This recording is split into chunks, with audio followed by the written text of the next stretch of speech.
A service of KIBMradio.com, the Internet's home for an all old-time radio.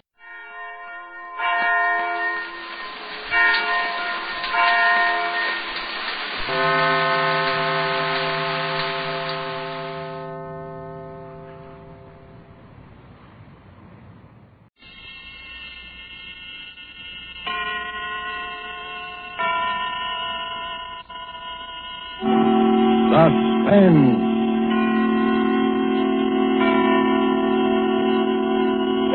Tonight, You'll Never See Me Again, starring Joseph Cotton. Suspense is presented for your enjoyment by Roma Wines. That's R-O-M-A, Roma Wines. Those excellent California wines that can add so much pleasantness to the way you live, to your happiness and entertaining guests, to your enjoyment of everyday meals. Yes, right now a glassful would be very pleasant as Roma Wines bring you Suspense.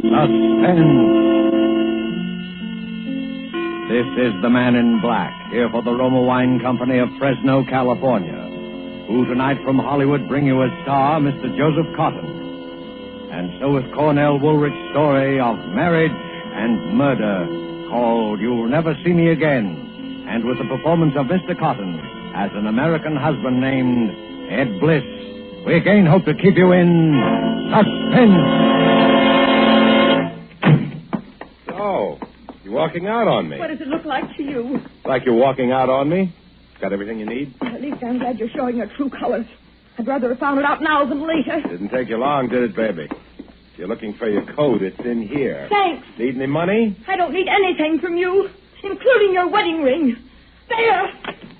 You know what you can do with it. Sure, hock it. Well, pick a nice, quiet hotel. I don't have to pick a hotel. I'm no orphan. And when you get good and sick of it, come on back and maybe I'll still be here. You'll still be here.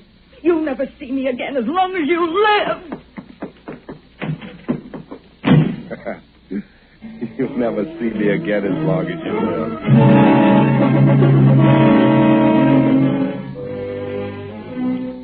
You'll never see me again as long as you live, she said. If I'd known then what I know now, I guess that wouldn't have sounded so funny. All right. Maybe I'm not the easiest guy in the world to get along with, but it's perfectly natural for a couple to have at least one good fight after they've been married nearly 3 months. And I just wasn't going to be the first one to say uncle, that's all. Still, you don't wait around forever when your wife walks out on you, even if you are playing hard to get. So the third evening, I put in a call. I knew all along she'd head for her mother's place, and anyway, she practically told me where she was going when she left. Hello? Oh, hello. Is this Mrs. Alden? Yes. Oh, this is Ed, Janet's husband? Oh, yes. How is Janet? Isn't she there with you? With me? Why, no. Isn't she with you? No. That was all I needed to hear. Grabbed my hat and headed for the bus station. That was the only way she could have possibly gone to her mother's place at that time of night, by bus. But first, I wanted to find out if there was anybody who could positively identify her as having left. The guy at the ticket office wasn't very bright. To West Hampton? Yeah. Well, seems like I remember somebody like that. It would have been Monday night, just about this time. West Hampton, Monday night. Yeah. Well, maybe. Couldn't be sure, though. Never mind. Give me a ticket. Where to? Where do you think? West Hampton.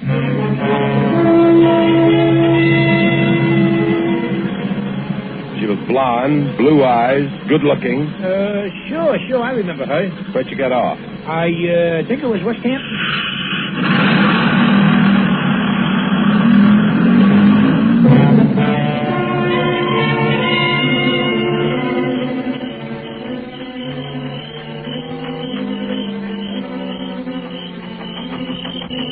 Close for the night, mister.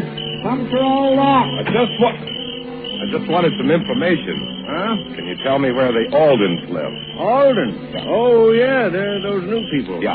Well, you go up the crossroad there and then turn to your left, go on down the hill. It's the 4th driveway on your right. Did anyone ask you how to get there last Monday night? No, we're closed Monday. Thanks. The 4th driveway on your right.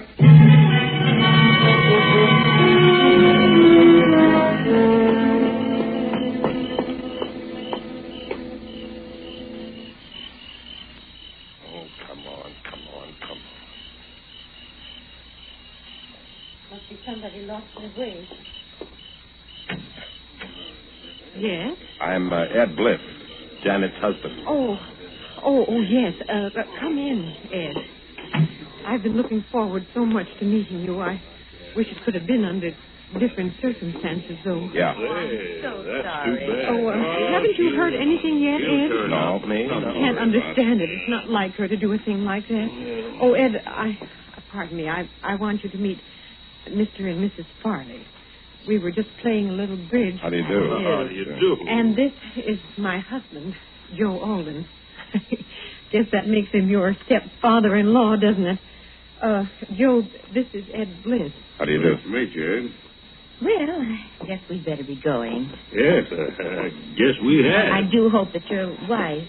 I mean... Well, I wouldn't worry about that. Oh, you heard about it, did you? Well, Ed, you see, they dropped in a little while after you phoned, and we thought... Oh, that's all right. Well, thanks for asking us over. Come again real soon. Yes, we'll do that. He Now, will. I hope Good night. Good night. Good night. Oh, Good night. Well, Ed, I hope you didn't mind about them. It's all right. It's okay. Well, come on into the living room then and tell us about it. Not much to tell you that you don't know, is there? No, I suppose not. Sit down. Thanks. Can't I get you something to eat? No, thanks. Oh, some coffee or I something. think I'll pass up the refreshments this time. Well, I know how you must feel. Yeah, I guess you do. But I still can't. I just can't. You've painted this room lately, haven't you? Yeah. What about it? Nothing, just looks a little funny, that's all. You think so? Yeah, that brick wall in front of the house is kind of new, too, isn't it? You know I'm a bricklayer by trade, don't you? Well, now that you mention it, Oh, Joe, how can you talk about... You better go on upstairs, Laura. She's taking it pretty hard. Yeah. You seem to be bearing up all right, though. You haven't lost any sleep over it yet yourself, have you? I'm not her husband. This isn't getting us anywhere. What was that? Laura, I guess she's going to bed. Oh. Well, I guess I better be getting down to get that last bus. How about staying overnight? No, thanks. Suit yourself. Wait a minute, I'll put the porch light on. I'd say all right. That's better. By the way, what happened? What do you mean, what happened? I suppose you and Janet had a row. What's that got to do with anything? I hear you got kind of a temper. Were you a little too quick with the flat of your hand? What's all this for, the benefit of the neighbors? Might be. Have you notified the police yet? No, and I don't like the way you ask questions. Okay. Want me to walk down to the bus with you? It's pretty dark. Maybe that's why I'd rather walk down alone. Now, wait a minute, Ed. I think maybe you got me All wrong. right. Maybe I have. Say good night to Mrs. Alden for me. Yeah. Let us hear from you. Don't worry. You'll hear from me all right.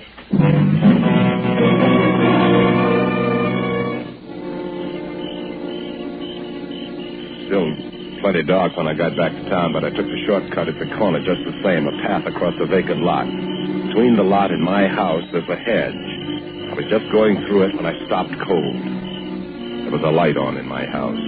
Only it wasn't a regular light. It was the beam of a flashlight moving past the living room window. That could only mean one thing, cops. Of course, it was Joe Alden that tipped them off. I just waited, and then I heard the front door open and close. I saw two men standing outside, and one of them went up the street. Pretty soon I heard a car drive off. The other man was just a shadow now, standing by a tree in front of the house. You could see he was expecting me to come from the other direction. I stepped through the hedge and went over to him. Would you be looking for anybody in particular? I might be. Who are you? Ed Bliss. Who are you? Detective Stillman, Bureau of Missing Persons. How did you know anyone was looking for you? Oh, I'm just bright that way. Yeah? Well, they like bright boys down at headquarters. Come on, let's go.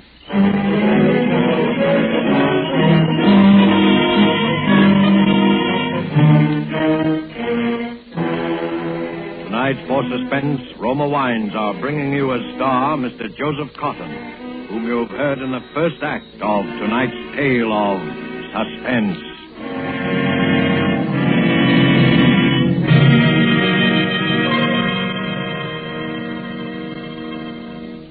In many foreign countries where discerning tastes have found Roma wines, they are an expensive luxury, imported and treasured. For Roma wines are in every sense fine wines from the choicest vineyard country of California. They are products of age-old winemaking skill, aided by modern quality controls and tests that assure unvarying excellence of taste and character. Yet, Roma wines cost you mere pennies a glassful. Such enjoyable flavor and constant quality, such low cost, such high wine value, have made Roma by far America's largest selling wines, enjoyed by millions with meals when entertaining anytime. Try Roma wine yourself. Tomorrow at dinner, no matter what you're serving, place on the table a cool bottle of ruby red, hearty Roma California Burgundy.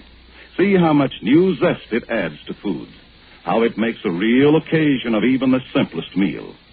To enjoy this extra mealtime pleasure, just ask your dealer for ROMA, Roma wine, made in California, for enjoyment throughout the world.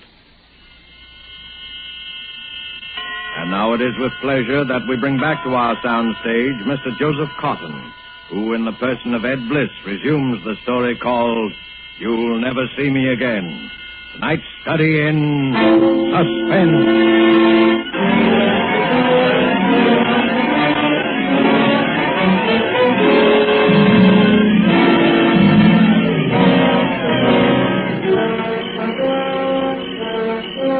Stood there in the shadows watching my face. Detective Stillman of the Bureau of Missing Persons.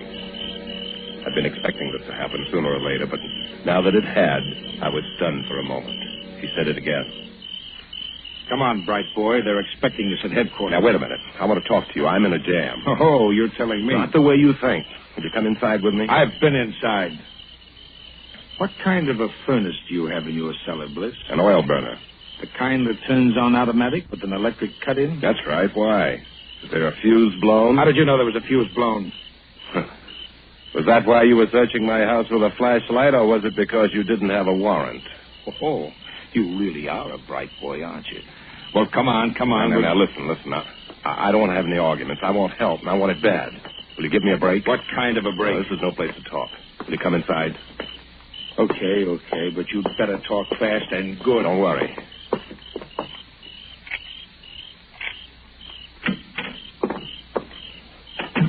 Fuse box is right down here.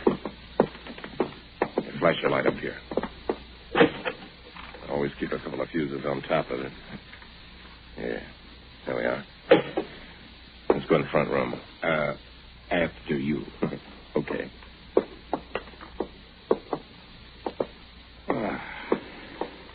Now, what do you want to talk about? Don't you understand? She's my wife. I'm scared. Then why did you run out? Why didn't you tell the police? Because at first I thought it was just, one of those things. And anyway, I knew where she'd gone, back to her mother's. How did you know that? Because I went down there after her. Because all kinds of people saw her go. Bus drivers, ticket sellers. Only when I got there, she wasn't there.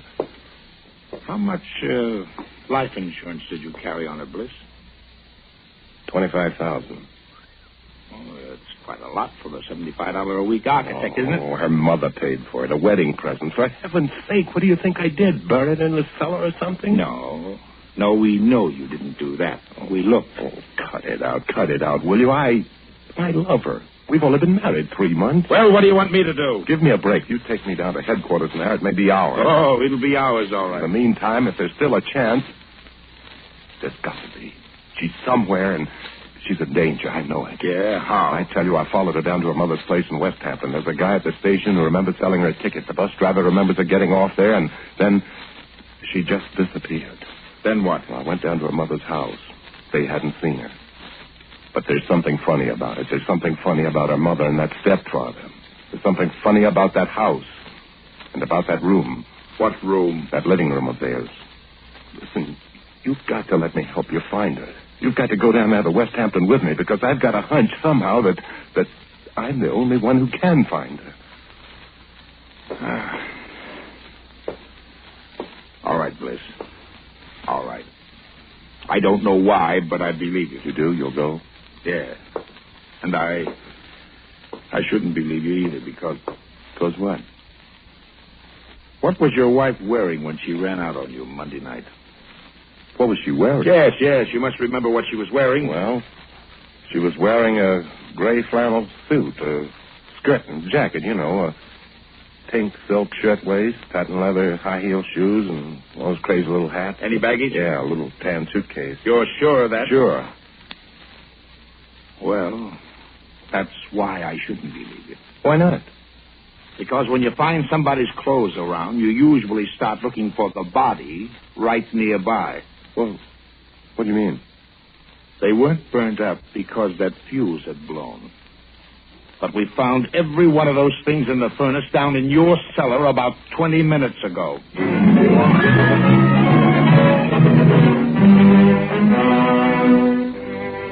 he said that, I knew there wasn't much time.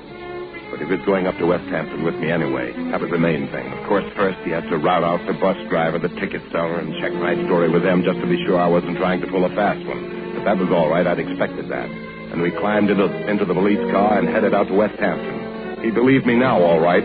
That car couldn't have been pushed any harder if I'd been driving it myself. Still, it was getting daylight when we got there.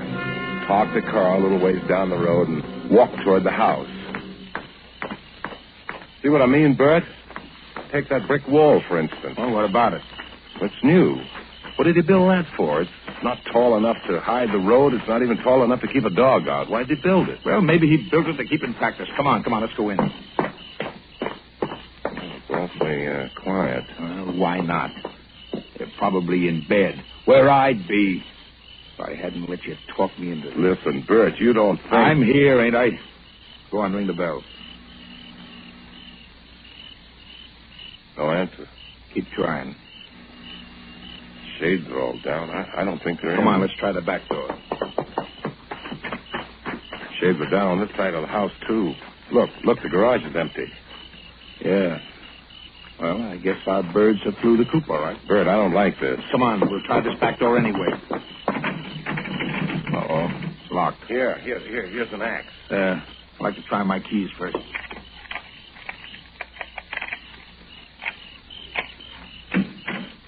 There, that's got it. This the way to the front of the house? I guess so. I've never been back here. Yeah, this is it. Here's the front hall.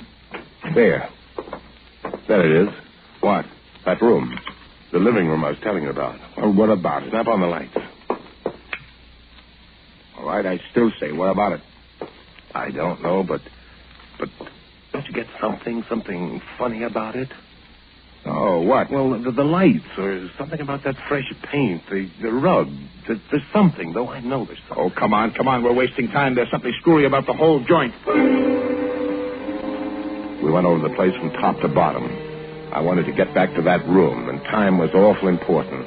But Bert Stillman wanted to look into everything, which was only right and natural, and then we ran into something that was just about the last thing I expected. What's this door here? I don't know. I thought we'd covered everything on the ground floor before. It's locked. Yeah, it must be some sort of back bedroom. Oh, doggone it, the keys won't fit this one. Funny. Only room in the house that was locked. Well, maybe we've got what we're looking for. Give me that axe. Bert, don't you see, if she was here and they've gone, they must have taken her.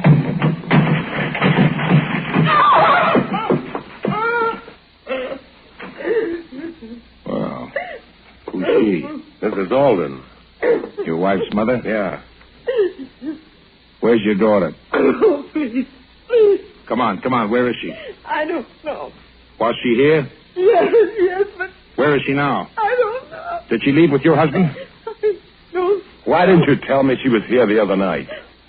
Joe told me not to. She was here, but the next morning Joe told me she'd left. And this morning he left. Look, what did you lock yourself up in here for?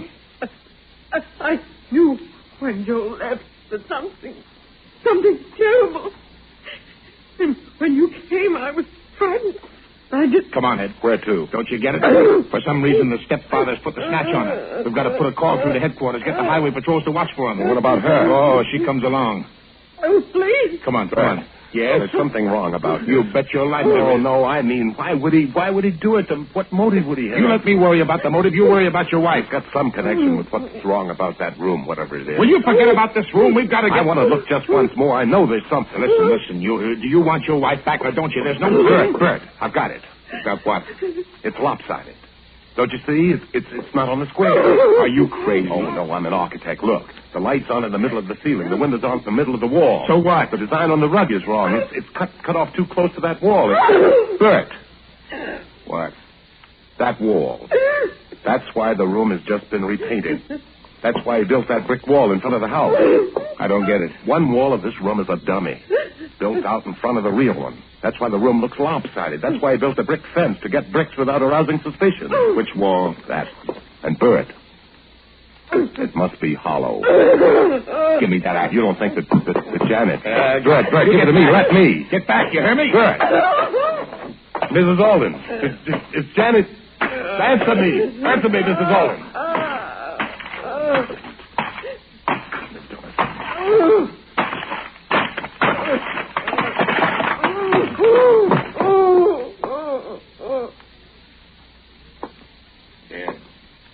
Yeah? Ed, didn't you say your wife was young? 23. Well, then you can look. This is an older woman. Oh. Do you know her? No. Well, there's your motive. Yeah. But who could it be? I don't know. She must know. The mother. She can't even talk. Ed, you'd know if she was the mother. Of course, Dad. No. I wouldn't. I never saw Janet's mother until I came here to the house Monday night. Mrs. Alden. Mrs. Alden, answer me. I'm not Mrs. Alden. That's Mrs. Alden.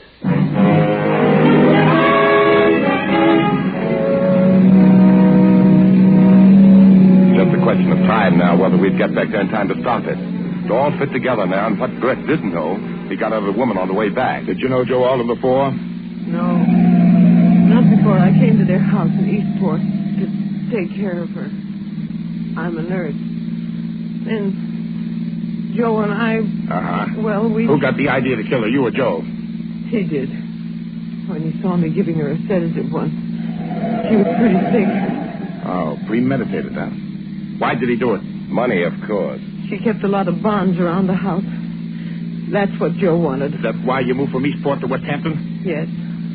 Nobody knew us in West Hampton. We moved in at night. They thought there was only two of us.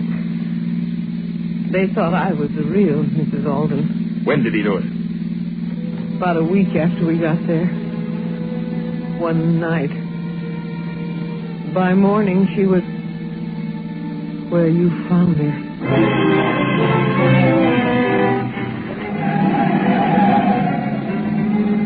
We were doing better than 80 most of the way, but I still didn't think we'd make it. Naturally, Brett was afraid to put the local cops around the house, so Theo Alden would spot them first and take Janet away and do it somewhere else, if he hadn't done it already.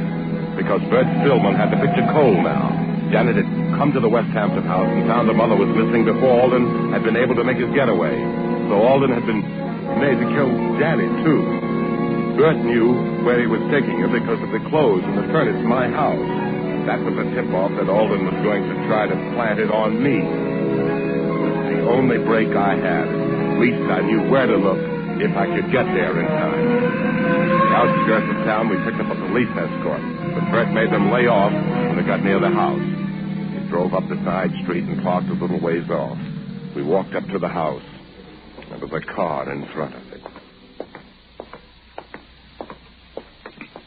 Is that Alden's car? Yes. All right. You're coming in with this lady, but the first sound out of you and I'll shoot. And I mean that. No. Got your keys, Ed? Yeah.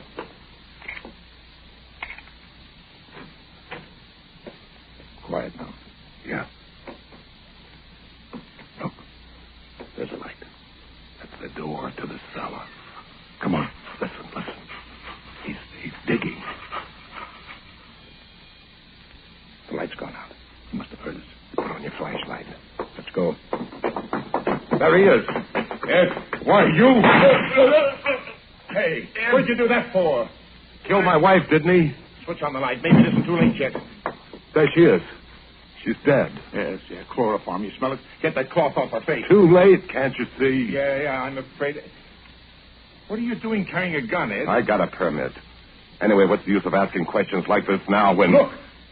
Look, she's moving. What? Yes, what? she's alive. Here, give me a hand. Ed, help me. Ed. Where are you going, Ed? Put up your hands, Ed. Okay, they're up. Come on back down here. All right. Take it easy. I'm coming. Ed, you could at least have done it yourself. Instead of hiring murderers.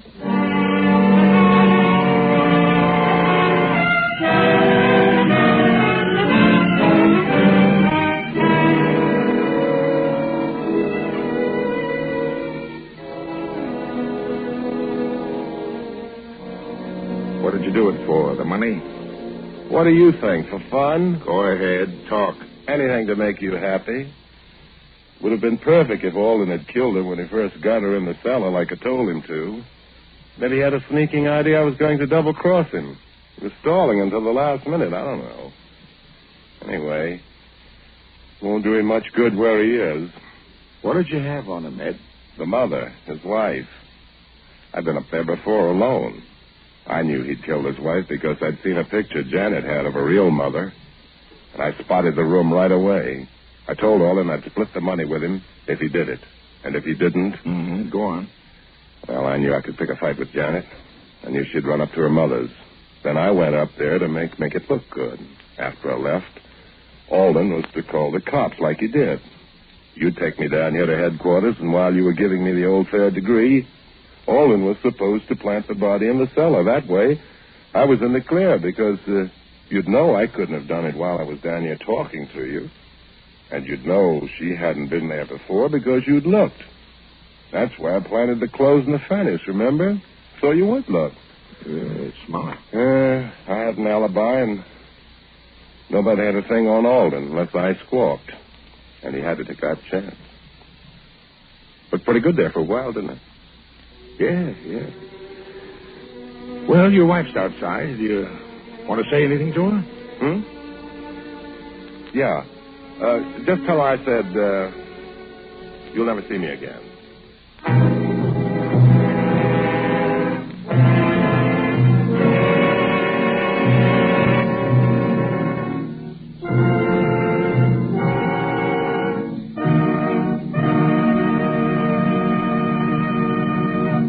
And so closes You'll Never See Me Again, starring Joseph Cotton. Tonight's study in Suspense. Suspense is produced and directed by William Spear. To every woman listening tonight, I want to say a special word about making every dinner or supper you serve taste better. I want to urge you to start serving Roma wine with your meals. It's simple. The cost is very, very little. And it works magic in making food more enjoyable. You can serve Roma wine with any meal or any time in any kind of glass you wish. Serve it chilled. Try different kinds of Roma wine until you find those you enjoy most of all. Try hearty red Roma California Burgundy or the delicately delicious Roma California Sauterne. The cost is only pennies a glass, but you'll find even a pickup supper tastes like a banquet. Get Roma wines today. If your dealer is temporarily out of them, please try again soon. Just ask for ROMA, Roma Wines, America's largest selling wines, made in California for enjoyment throughout the world. Joseph Cotton appeared through the courtesy of David O. Selznick and is currently being seen in the Selznick production Since You Went Away. Next Thursday, same time, you will hear Miss Merle Oberon as star of Suspense. Presented by Roma Wines, ROMA, made in California for enjoyment throughout the world. This is CBS, the Columbia Broadcasting System.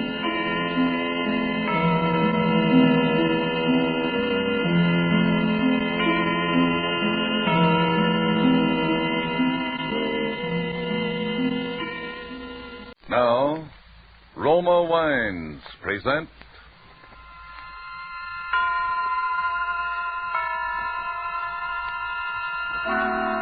Suspense.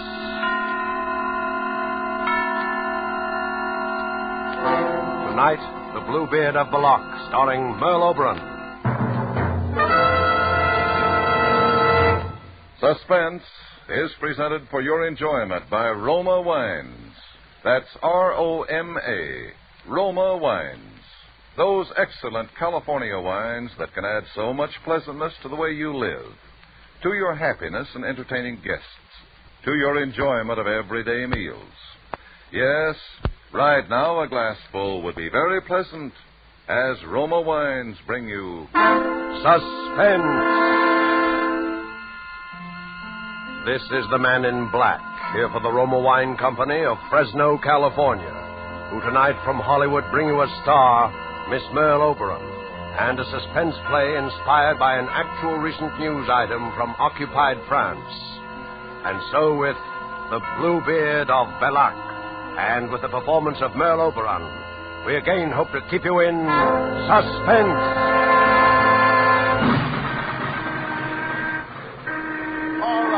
All right, get back there. Stand back there. Back of the wall. All of you, come on. This time. One. They found most of him. A man? It was a soldier, a German. I heard it was an officer. Stay back. Back there, all of you. But they're still digging? Yes, what officer was it, did they say? They think it was Captain Müller. You know, the doctor. They think. They don't know. They're looking for his head.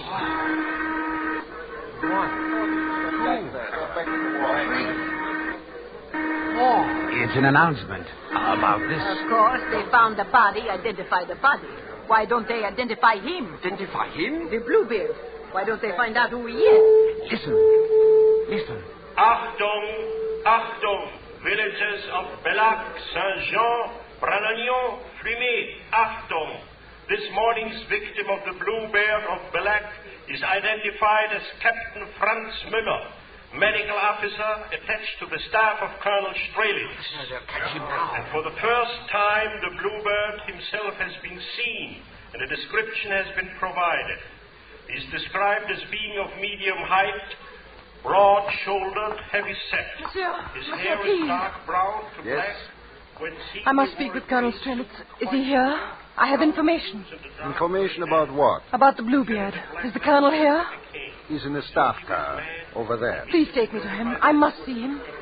And who are you? Cécile Combray, Madame Combray. I live on the road to Flumet, just outside the village. Well, all right, come along, madame. Is that the Colonel sitting in the back of the car? Yes. Wait here. I'll see. Oberst Strelitz, Corporal Brecht. Corporal? Herr Oberst, das ist eine Frau vom Dorf hier. Eine Madame Combray. Die hat angeblich Informationen über den Blaubart. Naja, wahrscheinlich hier so ein hysterisches Frauenzimmer, Herr Oberst. Was können wir noch machen? Das ist eine Möglichkeit. Wo ist sie? Dort drüben, Herr Oberst. Ich habe ihr gesagt, sie soll warten. In Ordnung. So herkommen. Jawohl, Herr Oberst. The colonel will see you, madam. Oh, thank you. Das ist Madame Comray, Herr Oberst. Madame, this is my aide, Lieutenant Kreutzer. It was kind of you to let me speak with you, monsieur. Kind? Naturally, madame. When we were told you have information about the Bluebird. Yes, I have. We can't overlook anything. Now that he's killed one of my own officers. I know. And I am next. So? The Bluebeard is going to kill me. He's going to kill me tonight unless you help me. Unless you come home with me and stop him. This is your information? Yes. Why, every woman in Bellac believes she's next on the Bluebeard's list. But I know. Madame, the colonel's time is valuable. We thought you had real information. You don't expect us simply because you hysterically believe... No, please. I know, Colonel Strelitz. How can you know? Because, monsieur. Because the Bluebeard is my husband. Why? Your husband? Dr. Pierre Combre. Yes. He's the man you're looking for. I've known it for a long time. He is the Bluebeard.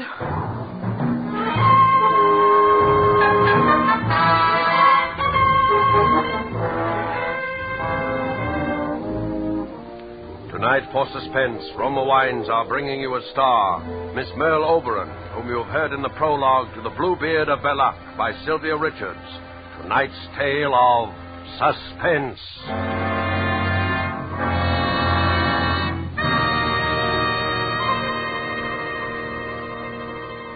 In many foreign lands, wherever wine connoisseurs gather, they enthusiastically praise the distinguished character of Roma wines.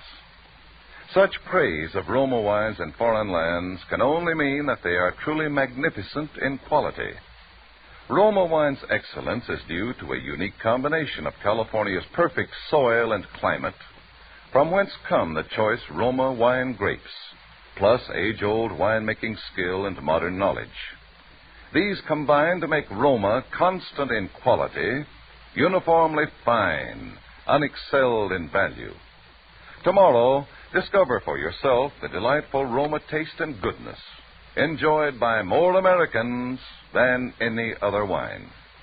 Simply serve as an appetizer before dinner a cool glass of golden, nut-like Roma California sherry. Then, on the table, place a bottle of cool, hearty Roma Burgundy. You'll be pleasantly surprised at the extra delight it adds to your meal, how it will win you compliments from family or guests. Yet, the cost is only pennies a glassful. Get Roma wines tomorrow. If your dealer is temporarily out of Roma, please try again soon. Ask for ROMA, Roma wines. Remember, more Americans enjoy Roma than any other wine. And now it is with pleasure that we bring back to our sound stage Miss Merle Oberon as Madame Cécile Combre in The Bluebeard of Bellaco, a tale well calculated to keep you in suspense.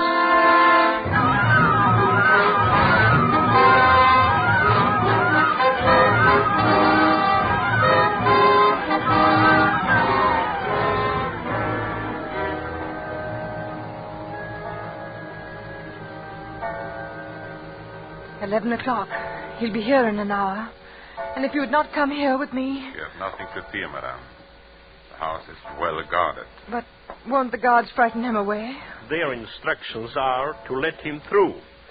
They will come in only when we have him trapped. And we are armed.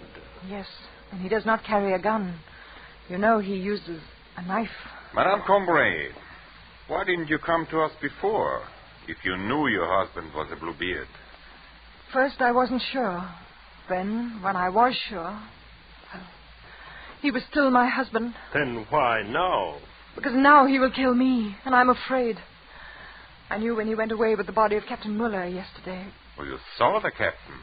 Yes, I saw it. And when Pierre looked at me, I knew he'd kill me tonight. Yes, he may try. It's It's been weeks of fear. And the endless nights. Have you been married long, madame? Long?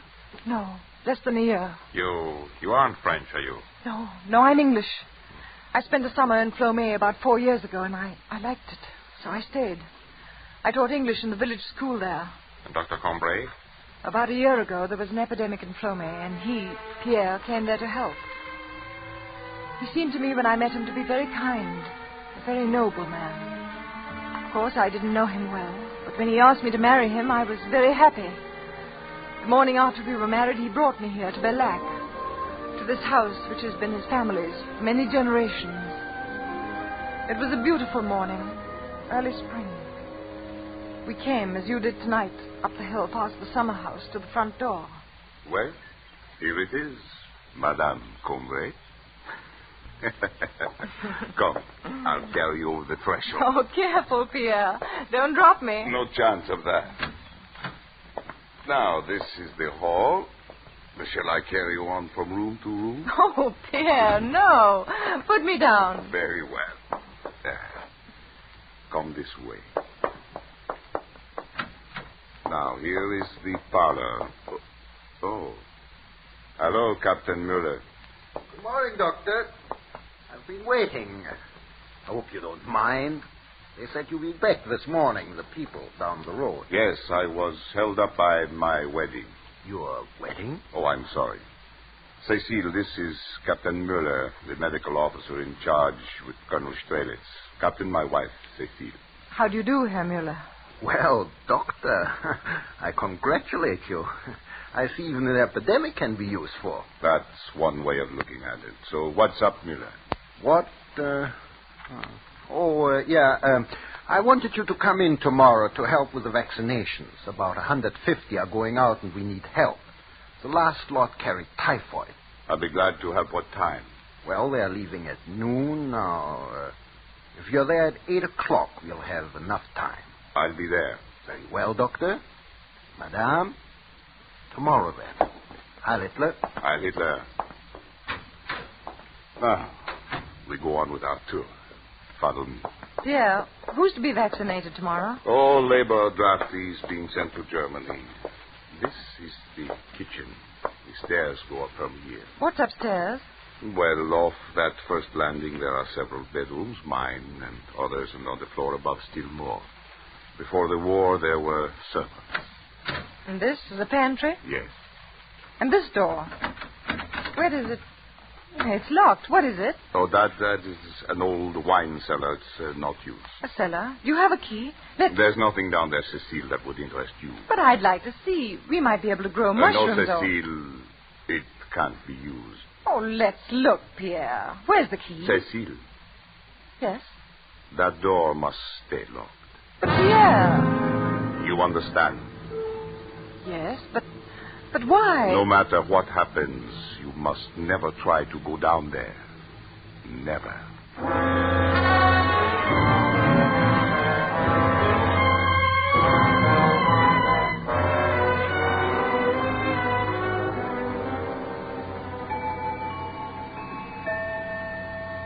You see, monsieur, it was a small thing.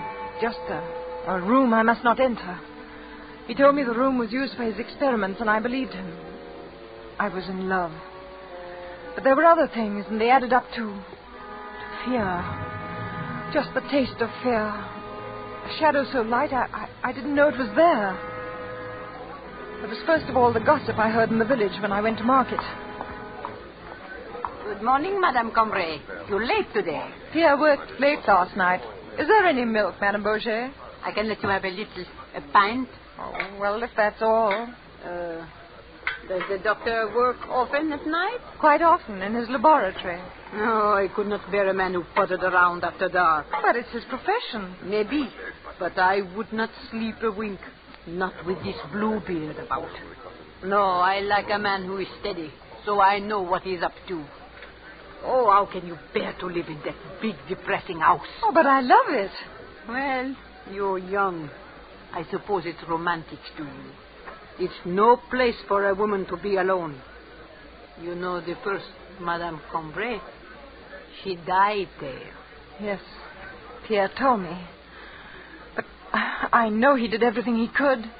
Oh, yes? It was very sudden. Typhoid can be very sudden. Yes, the certificate said typhoid. That's why her coffin was sealed. Oh. Jean! Jean, what is it?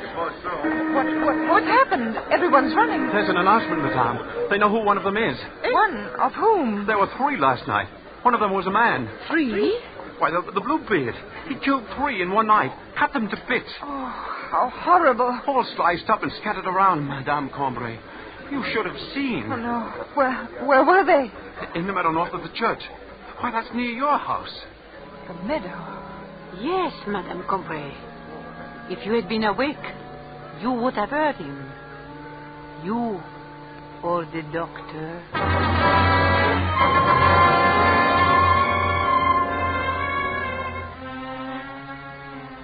Yes, if I'd been awake, I would have heard. And one night, I was awake. My husband and I had gone to bed early, and I slept well. I'd worked in the garden most of the afternoon. Shortly after 11, some sound woke me. It may have been only an owl's screech. I lay in the dark and listened. I didn't hear it again. Then I heard another sound. I saw there was a little moonlight, that my husband was out of bed and that he was dressing.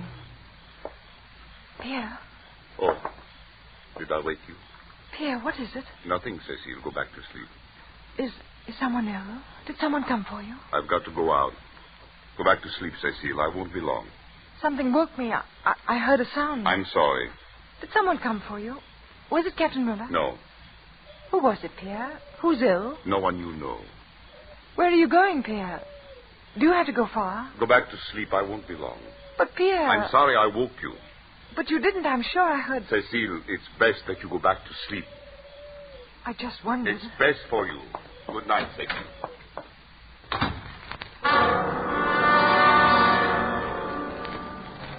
He went away, Colonel Strelitz, and I lay there in my bed, rigid, listening to his steps down the dark stairs into his kitchen. I heard the front door open and close.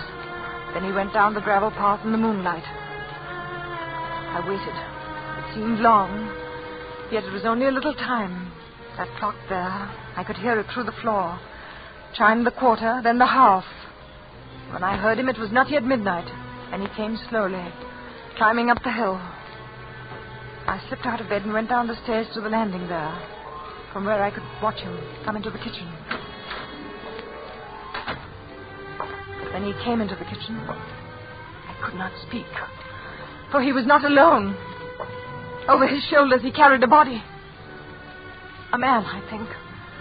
And he was stooped under his horrible burden.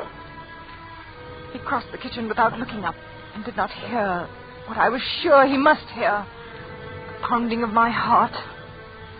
He took a key from his pocket, holding the body with one hand, unlocked that door to the wine cellar, and went into its awful blackness. Then I was back in my room. I don't remember how I got there, cold and shaking in my bed. When I heard... Oh, monsieur, it was pitiful. I heard rising from the depths of the house, from where he had gone, the scream of a man in fearful agony.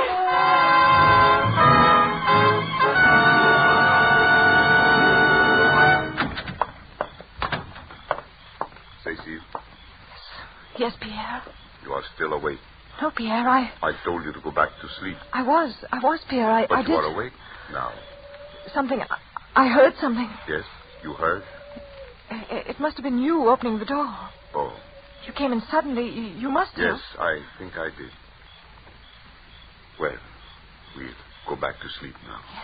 Yes, we'll go to sleep. Pierre. Yes. Was someone ill? Yes. Who was it, Pierre? Did you have to go far? We'll go to sleep now, Cecile. What time is it? Time? It's just past midnight.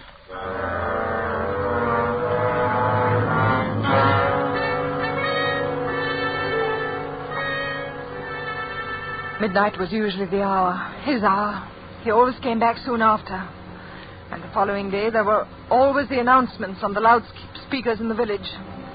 Bodies. Pieces of bodies. There was the day when your men found Odette. It was so horrible for me because she was so beautiful and still only a child. You remember, the body was yet warm. So the whistles were blown, calling all the village to the church square. Because the Bluebeard might still carry his knife or have blood on him. Or he might not get there and be known because he was missing. I was in the village and I ran to the square with the mayor. And we stood in line with the others. Everyone was there. Everyone. Except Pierre. What terror I felt, monsieur, when you began to call the names. Felix Armand? Yeah. Paul Arden? Here. Yvette Barthélemy? Madame Combray, are you ill? It's just the sun. It's so warm. Yet I feel chill. You're very pale. Here? Why, I don't see Pierre. Here. He's probably with Captain Muller. He'll be here. Pierre Combray. Pierre? Here, I'm here. Oh. Pierre. Don't look at me like that. You'll attract notice. You're out of breath. Where were you, Pierre? Does it matter? I'm here. But your hands, your clothes, they're wet.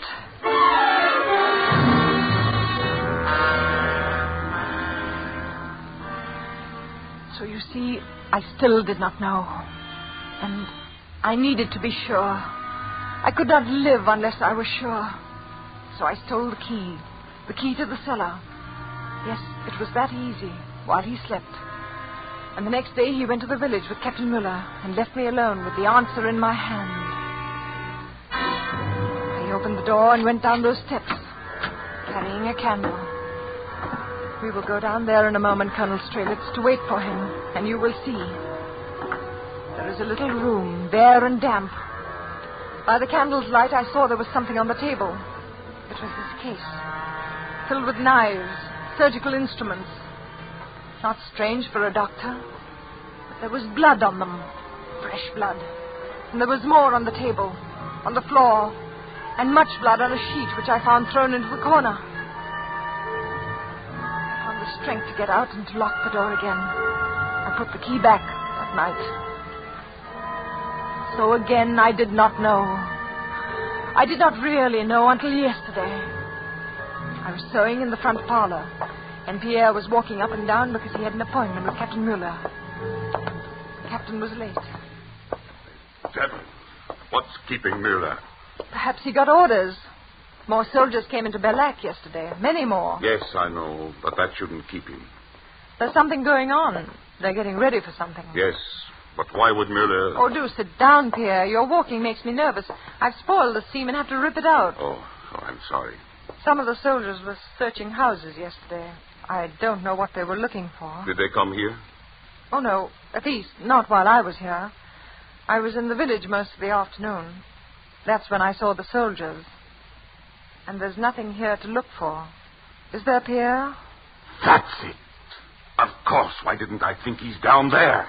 Pierre, where are you going? I'm going down to this cellar, Cecile. I have work. Pierre, no. Not the captain. Yes, the captain and Cecile. I don't want you to be disturbed.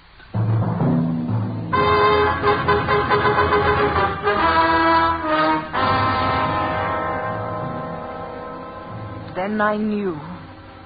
He was going to kill Captain Muller. He was going to kill a German soldier. Worse, an officer. I knew then, Colonel Strelitz, that if he would go that far, he was no longer a man I could even attempt to reason with. His insane urge to kill might turn on anyone, even me. I had to stop him.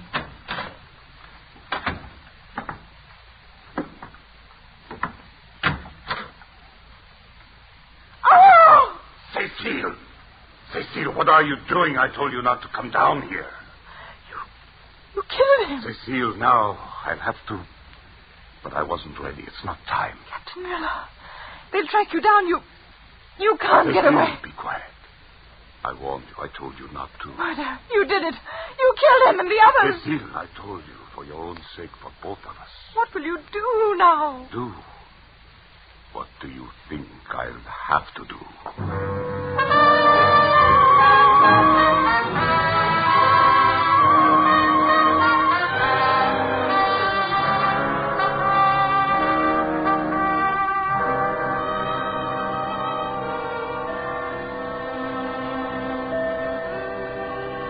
And now you know, too. And in a few minutes he'll come, and then it will be over. It's almost midnight. It's a remarkable story, madame. So he made no attempt to harm you last night? No, Colonel Strelitz. It wasn't time. Not time? He kills only when he feels the need. And he'd already killed one, so the need was gone. And it was daylight. He left then? Yes. I haven't seen him since. He looked at me. It was a terrible look. And he went.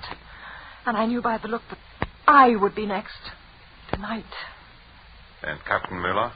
He took the captain's body with him. Come. We must go down to the cellar now, before midnight. Very well. Lieutenant, will you bring the lamp? Yes, I'll bring it.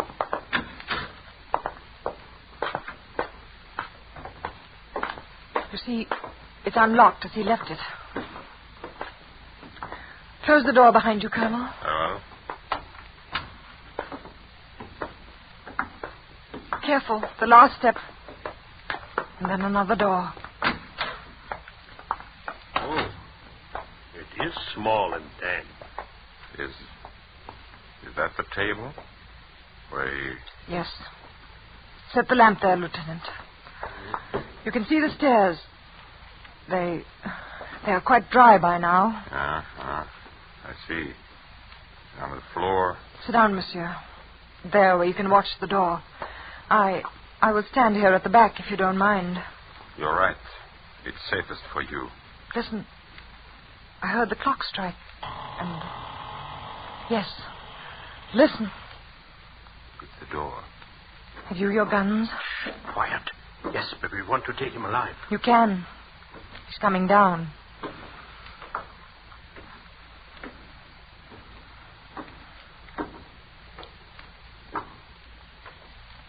Cecile, are you there? Put your hands up, Dr. Combray. Ah, visitors. Well done, Cecile. Scarcely visitors, Doctor. Bit more unpleasant for you. Now, if you will... Put your hands up, Colonel Strelitz. You too, Lieutenant. Oh, Madame Combray. Yes, I too had a gun. But your husband, he's the Bluebeard? I'll take your gun, Colonel, and yours. No, Colonel, I am no Bluebeard, as you knew very well. It was clever of you to plant the mutilated bodies of your victims to drive me into the open. To create this legend of a Bluebeard to make the people of Bellac suspect all men who work at night as I do. To make the village distrust me, their leader. But, Madame Combray, you saw Captain Miller, saw his body. The captain, yes. Pierre killed Captain Miller. He was his one victim. Because the captain was suspicious and pried a little too far into this room. Pierre had to kill him because he saw our radio station behind that wall. Open it, Pierre, and let the colonel see. You see, the wall opens easily, and behind it the nerve center for Bellac, for our underground army. Army? Sneaks and cowards who set their women to lying. I lied? What else? You said that he carried in a body, that there was a scream in the night, that there was a body. All true, Colonel. Yes, I carried home a man wounded by your soldiers, and I removed the bullet without anesthesia, for we French have no such luxuries. So the blood of that patriot is mixed on the table with that of the late Captain Muller. Don't you know it's hopeless for you? Hopeless? Colonel, surely you know there are armies in France. Americans, English, and our underground army which surrounds you. But this house is surrounded by my men. It was, you mean, Colonel? Yes. Are you still there, Mr. Porter? Porter? Yeah, what do you say, Doc? Everything quiet? Quiet as a tomb, Doc. Things down there. Who is that? We have what you call a couple of rats, Mr. Porter. Then we are finished. Okay. That is Mr. Porter. As you heard, he is an American. An American? Here? He is commanding a large number of parachutists who just an hour ago dropped into our meadow. And who a few minutes ago very quietly killed the guards you mentioned. Killed? My God. Yes, and since you were here in the cellar, unfortunately, you could not hear. But now, Pierre, you have your work to finish. Your work? I have orders from my army to kill you and the lieutenant, to secure this advance for our allies. So with Cecile's help, I set this little trap. Listen to me. You won't... Cecile, do you want to share the honor? No. For France? Yes. Oh! It is an honor.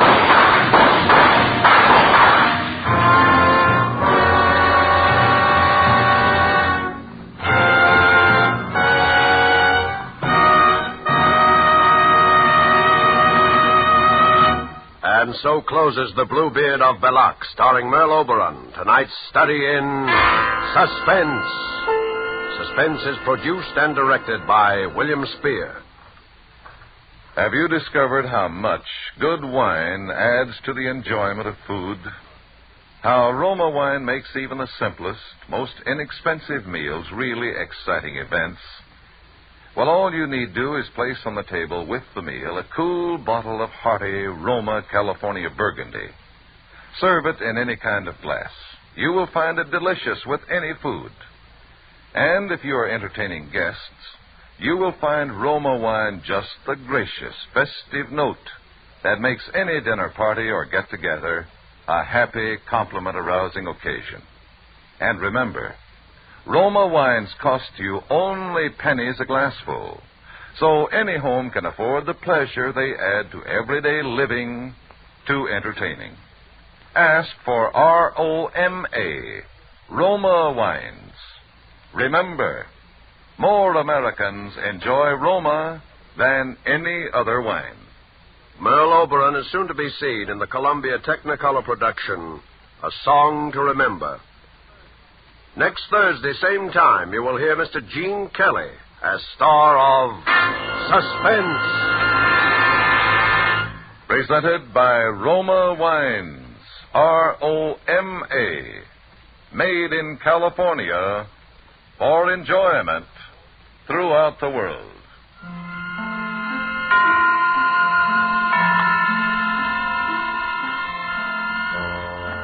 This is CBS, the Columbia Broadcasting System.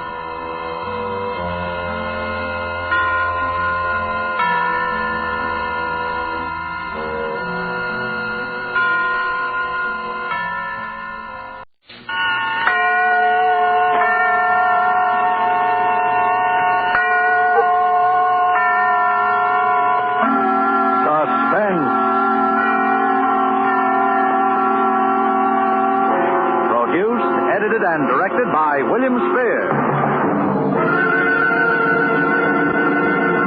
Tonight from Hollywood, we bring you Mr. Dan Duryea as star in The Man Who Couldn't Lose, a radio play by Emil C. Teppelman. We trust that with this tale, we shall once again keep you in suspense.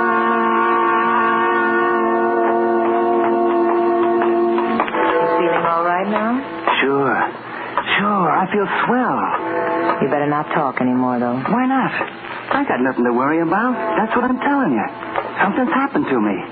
I'm not scared. It's just like old man Mosley said. It doesn't happen often. But when it does, well, it's happened to me. Something's happened to me that doesn't happen once in 100 years. And it all happened in one day. Yeah, it began this morning.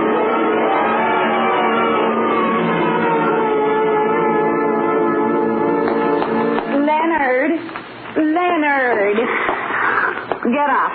Sure. Okay. I cook your breakfast. I come home and cook your dinner. In between, I work behind that counter all day until I'm so tired I can't hardly stand up. The least you can do is get up and drive me to work. Sure, I will. And what do? Nothing. When did you last sell an insurance policy? When? I'll bet you can't even remember. I'm sure I can't. All right. And when you do get up enough energy to sell one once in a while, I never see the money. Horses, sweepstake tickets, the numbers, anything just so long as you gamble it away. But do you ever bring $1 home? Not that I ever hear anything about. Oh, Shut up. Don't you tell me to shut up, Leonard Snell. I pay the rent when it gets paid. I pay the grocery bills. I pay for everything. You'd think at least I get a little appreciation once in a while. I appreciate it. I hear about it enough. Well, then why don't you do something about it? Listen, Celia, I don't feel so good today. Sure. That's what you always say every time anybody talks about work. But I'm sick and tired of it. You promised you were going to get a job this week, and you're going to do it. Celia? There's something I got to tell you. I suppose you want to wheedle some money out of me again. Well, if you can't even keep a little lunch money in your pocket, No, listen, it's more than that. Oh, it is it? I suppose you got another hot tip on the races. Well, if you think I'm going Will you shut up? Hey, what's the matter with you? Listen, Celia. I've sold quite a few insurance policies in the last 6 months. Oh, you have you? Well, where's the money? Don't you try to pull that on me. You're going to get a job. All right. I spent the money. On the races. Yeah. Only it wasn't all my money. What do you mean? I mean, I'm $1,800 short. And this is the last day to settle up my accounts with the company. You stole it. I thought I was going to get it back and make a killing. I had some tips that were supposed to be sure things. Oh, I get it. $1,800. Quite a coincidence, isn't it? All right. $1,750. What's the difference? And it just so happens that I have $1,800 in a safe deposit box that Aunt May left me this spring. Quite a coincidence. Celia, I got to get that money back to him today. Well, I don't believe a word of it. And you're not going to get that money. If I don't, they can send me to jail. And if I did believe you wouldn't get it. Maybe a few months in jail would teach you a little consideration. You know I got to have an operation sometime this fall. You think I want to go into a charity ward? And who'll pay the rent while I was sick? They can give me 5 years. You're just a little too cute, Mr. Snell. You've had your eye on that money ever since you heard I got it. But you're not going to get it. Why do you think I wear the key to that safe deposit box around my neck? Celia? I suppose you think I haven't noticed. Now look, Celia. I suppose you think I don't know all those times you tried to get that chain off my neck when you thought I was asleep. Yeah, but... Well, I wasn't quite as sleepy as you thought. All right, Celia. And don't you think you can wheedle it out of me? Get away from me. Lynn, take a...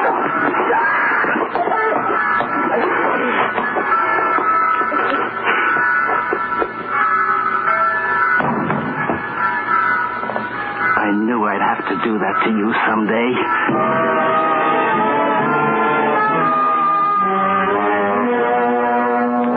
I bent over her. She was dead, all right.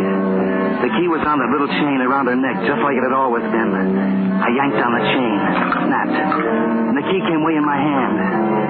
I shaved, got dressed, then I went through her purse.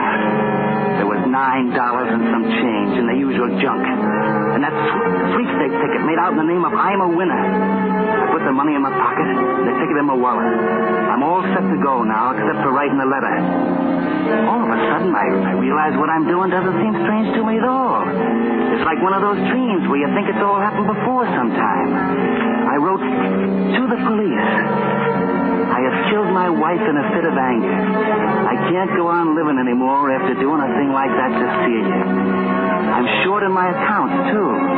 So there's only one thing for me to do. Don't bother looking for me. By the time you get this letter, you can find me in the city morgue. Yours truly, Leonard Snell.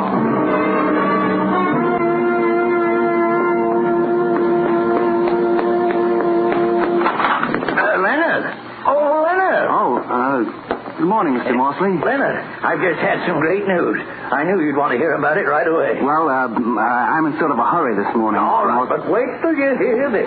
You know that citric acid dye formula I've been working on? Yeah? Well, the government's just bought an option on it. They're going to try it out under factory conditions, and when they do, why, my boy, it'll be worth $1 million. What do you know? That's really great. Well, I guess I better be going along. So I decided to take out that annuity you've been trying to sell me. Got an application with you, have you? Oh, yeah. Sure. Go on inside.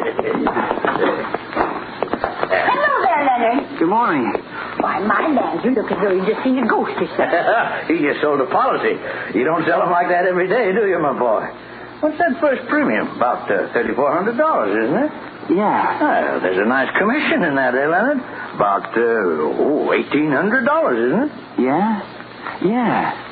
Yeah, Leonard certainly deserves it. He works very hard. I see him coming home every evening with that briefcase and all those papers under his arm. Oh, I'm sure he works hard, but perhaps I'm a little more observant than you, dear. Oh, sit right down there, my boy. Okay. Watch out for those bottles behind you, though. That's picric acid. What do you mean you're more observant than I am? Most of those papers are the racing forms, aren't they, Leonard? Well, You know, I've been watching you, Leonard. Yes, you've had a hard time, but you're a gambler. You believe a lot in luck. Well, sir, now I've got a theory about luck. When were you born? March 1st, 1878. Yes, luck is something that can come in big doses sometimes. It's almost as though fate had planned it out ahead of time. Who's the beneficiary? My wife. Oh, that's so good. There's a perfectly good mathematical explanation for it, of course. Now, a number of unrelated events converge, and they all add up to the good fortune of a single man. Oh, happens once in a century, perhaps, but it does happen. You can make out the check. Of course. Why don't I make it out to you personally? Then I can collect that 3 months' rent you owe me, huh? Why, sure. That'd be $3,255. Fine. I'll make it out right. You know, Leonard, I was saying to Sam just this morning, I'm almost as glad for your sake as for ours. My, won't Celia be surprised? Huh? I said, won't Celia be surprised? Oh, yeah. Say, where is Celia?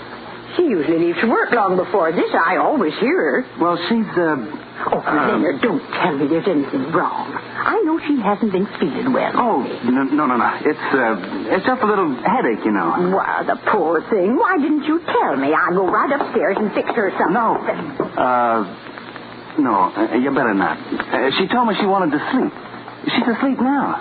Oh, well, then I won't bother her. Yeah. I'll go up around noontime. Maybe I can fix her a little something then. Well, yeah, sure. My boy, here's your check. Thanks. Now, don't play that on the races. Don't worry. But you keep playing your luck just the same. You know, luck's a funny thing. You've had a lucky start today. Maybe your luck's changed. Yeah, maybe it has.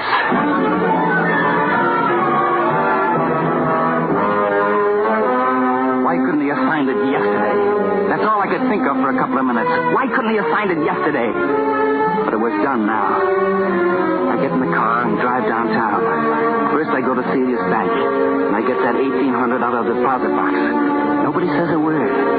Then I drive over to Morsley's bank and cash this check. I've got over $5,000 now. That's pretty good for a guy that started out the day by being $1,750 in the hole. I drive over towards the park. The clock in the jewelry store says 10:15. 10:15. That was plenty of time. At the park, I stop and give the once-over to the bums sitting around on the benches in the sun. There's always a bunch of them there. Pretty soon I see a guy that looks about right. Hey, you. Me? Yeah. You want to make $5? You mean the job? You won't have to strain yourself. I just hurt my wrist and I can't drive. I got to go uptown and meet a guy. You want to drive me? Oh, okay. You got a license? Yeah, I got a license. Let's see it. Okay. Yeah. Floyd Eustace. Omaha, Nebraska. You're kind of a long ways from home, aren't you? Yeah, but it's okay to drive within this state if you got a licensed driver with you. Okay, Floyd Eustace. You'll do.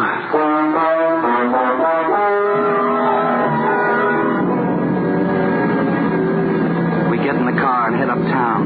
My luck is holding. This guy couldn't have been better if I'd looked a week. I see another clock, and it's only a little past 10:30 now. I still got lots of time, so I decide to clean up the details now.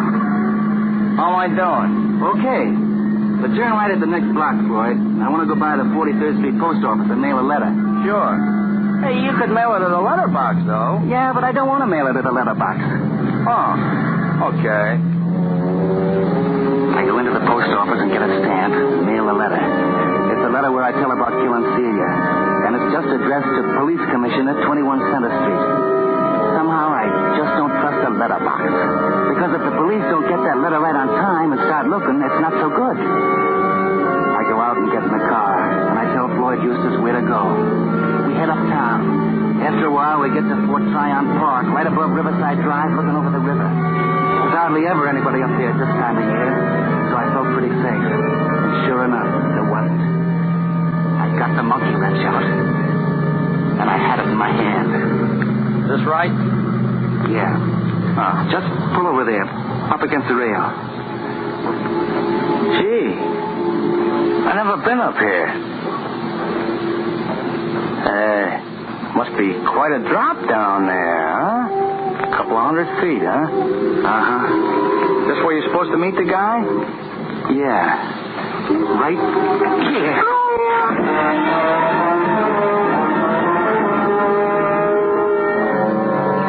I dragged him into the back seat and took off all his clothes, and then all mine. I changed clothes with him right down to the underwear and socks. I put all my papers in his pockets. My license, old man Morsley's application, my wallet, the works. Then I dragged him up front again in the driver's seat. I propped him there with his arms through the wheel so his head would go through the windshield. I had to be sure they'd say it was me, nobody else. Then I put her in gear and let her go.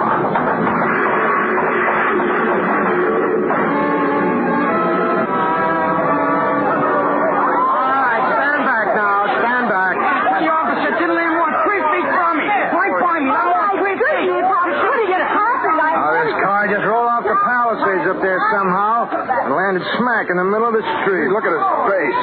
He must have gone right through the windshield. Poor fella.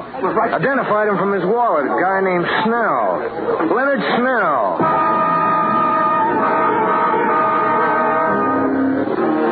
I was free. I was free as Celia and all her bellyache. I was free to do anything I wanted. I had $5,000 in my pocket, and the cops had Leonard Snell's body down at the morgue, just like I told them they would in the letter. My luck was holding but good. I went over to the 181st Street bus station. There was a bus leaving for Boston in 20 minutes. I bought a ticket. Then I got a paper on the corner, went into the lunchroom, and sat down at the counter. What's yours? Scrambled eggs with bacon, French fries, orange juice, and coffee. And I got to catch a bus. It won't take long, will it? No longer than it takes an egg to scramble. Whoop. Excuse me. That's all right, Mac. I like to read a newspaper while I eat myself. Uh-huh. Kind of aids the digestion, I find. Yeah. Mm-hmm. Here's your orange juice. Thanks. Some guys have all the luck, don't they? Huh? I said some guys have all the luck. I was just noticing in your paper there about those Irish sweepstake winners. Oh, yeah. Yeah. Some guys... What's the matter? You feel bad? Have all... When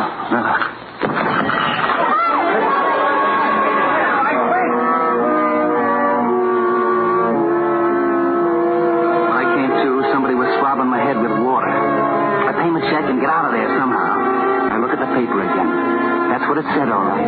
I'm a winner, draws favorite in Irish sweeps. My ticket. And it went on to say how it was worth at least $40,000, maybe $150,000 if the horse won. And all of a sudden, I was standing there and cursing and swearing at Celia, right out loud, just as though she was alive. Till I see some people are staring at me, and I stop. Because if it hadn't been for her, I'd have $40,000. $40,000! And now that $40,000 was just a one-way ticket to the hot seat. Because that $40,000 belonged to Leonard Snell.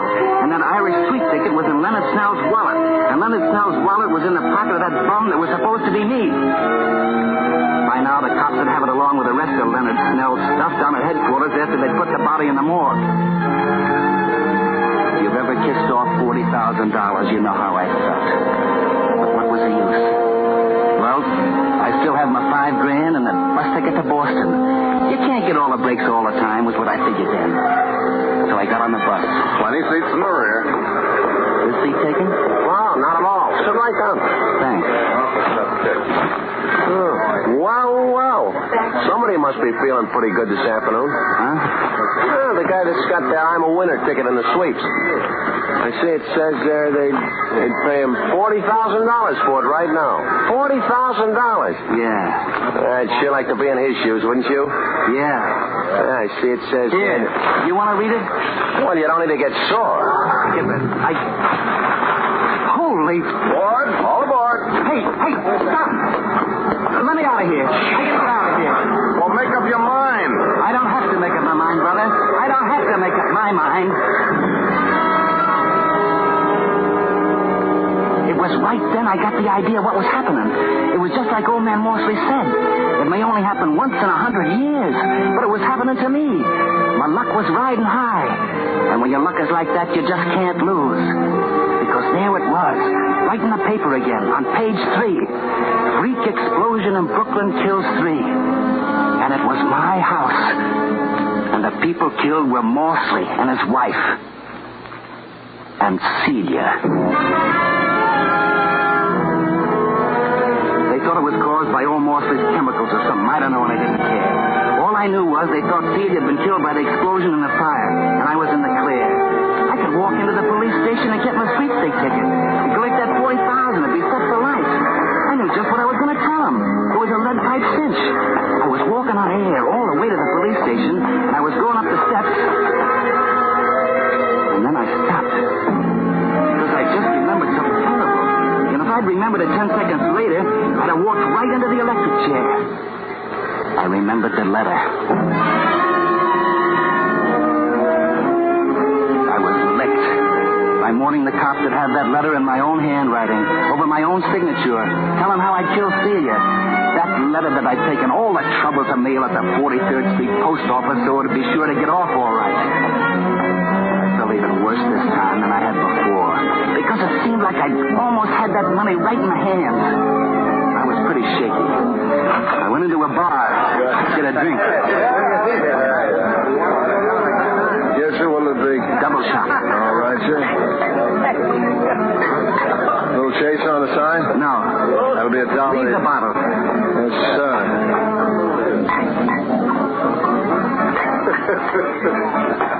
And now we bring you 5 minutes of the latest news. Hey, Charlie, turn that radio up, will you? One of the most daring holdups in the annals of New York crime, a gang of armed men this noon robbed a United States mail truck just as it was leaving the 43rd Street Post Office, removing 8 sacks of mail, the entire morning collection of the post office. Apparently, the gunmen were after a shipment of currency destined for the Federal Reserve Bank. But according to officials, the joke is on the gangsters. All they got was the regular mail. Hey, you didn't pay me. Thieves in broad daylight. Wait, give that change. Keep it. Keep the change. Several of whom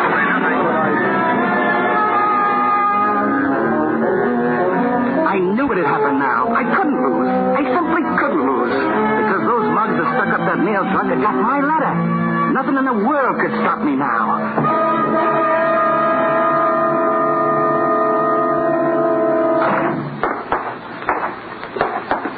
Officer, I've just been held up. Held up, huh? Yeah. Well, what happened? Well, I picked up a guy who asked me for a lift about 225th Street and Broadway. I was driving along by Van Cortlandt Park when suddenly he grabbed me. Then he hit me with something. That's all I remember till I woke up lying in the park. My car was gone. Then I found out that he'd taken my wallet, my money, everything. I see. What's your name? Leonard Snell. Leonard Snell? That's right. Oh, say, Lieutenant. Yeah? This gentleman is Mr. Leonard Snell. He was held up this morning. His car was stolen. Oh. Just step in here, will you, Mr. Snell? Sure. Sit down. Thanks. I've got some news for you, Mr. Snell. Did you find my car? Well, yes. Fella didn't get far. He drove off the cliff at Fort Tryon Park. He's dead. For a while we thought it was you. But that wasn't what I was going to tell you. Well, what was it? You haven't seen the papers today? Not since this morning. What? I've got some good news and some bad news for you, Mr. Snell.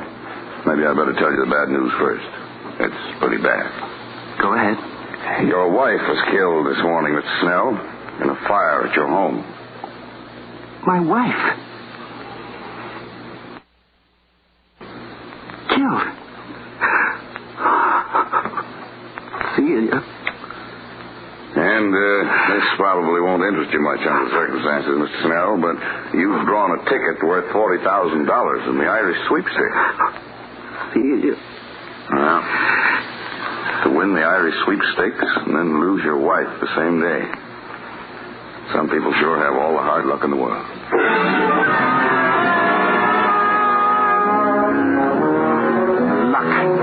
Within about 15 minutes, more things were happening to me that could happen to most guys in a dozen lifetimes.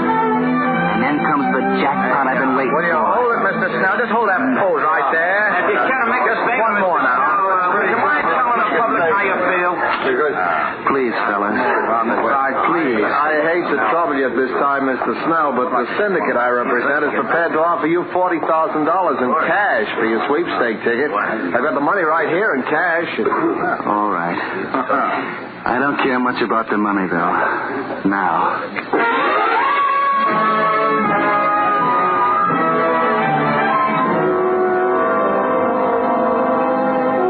That was at 4:30. By 6, I've got $45,000 in my pocket. Cash. And I'm registered at the Waldorf. And I'm sitting down to dinner. I'll take the plank steak, please. Medium. Yes, sir. I will have your order very shortly, sir. Hello, pal. Mind if I sit down? You a reporter? Not exactly. I'm a sort of a collector. You owe me $40,000, pal. I come to collect. Now. 40? Why, I don't know you do, pal. Remember that little letter you wrote to the police commissioner this morning? That you mailed at the 43rd Street post office? Some friends of mine found it. They figure it's worth just about $40,000. You're one of the guys who stuck up the mail truck. You want to make something of it? There's a big reward. There's a cop right outside the hotel. I kind of figured you'd play ball. Where's the letter? My friend's got it right outside in the car. Still got that dough on you in cash like the paper said? Yes. Come on. All right.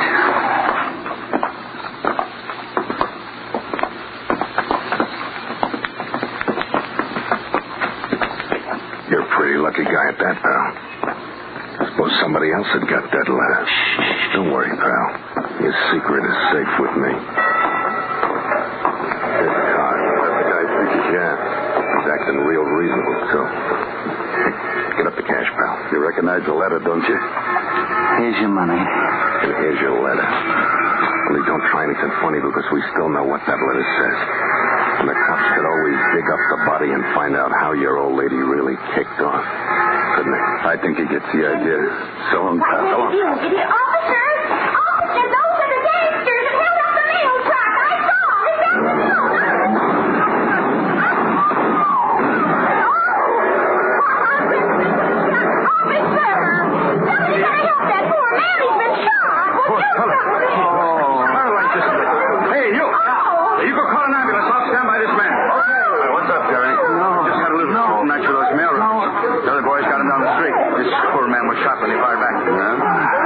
This letter. No, please. No. Police commissioner. This fellow that had his hand before he fell. You'd better open it. It might be evidence. No.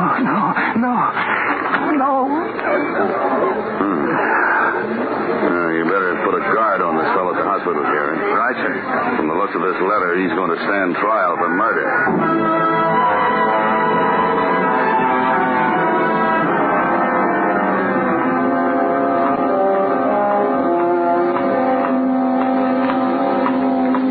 You'd better not talk anymore, Mrs. Snell. What's the difference? What's the difference how much I talk? That's what I wanted to tell them. What if they did get the letter? I'll never go to trial. Because I got luck, don't you see?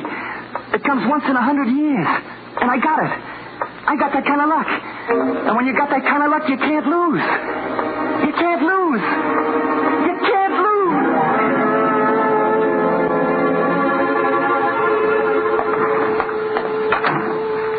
Oh, hello. Hello. You still here? Oh, you know, I got to guard that fellow Snell as long as he's here in the hospital. Yeah, but did you ever see the like of it?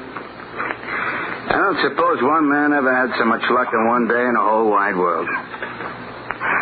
I guess his luck is played out now, all right, though. Funny. He said you can't lose. Yeah, well, he's wrong. He's wrong there, because that lad's going to fry just as sure as my name is Jerry Maloney. No, you're wrong, Jerry. His luck is still good. Huh? He's dead.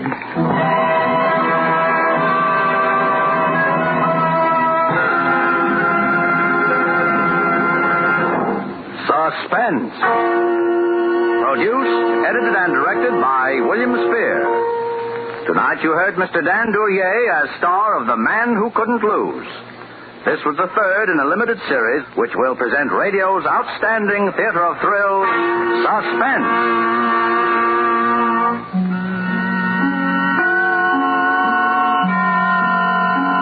Now, Roma Wines present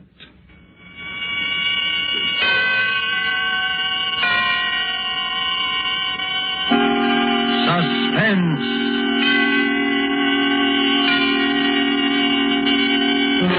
Tonight, Dateline Lisbon, starring John Hodiak.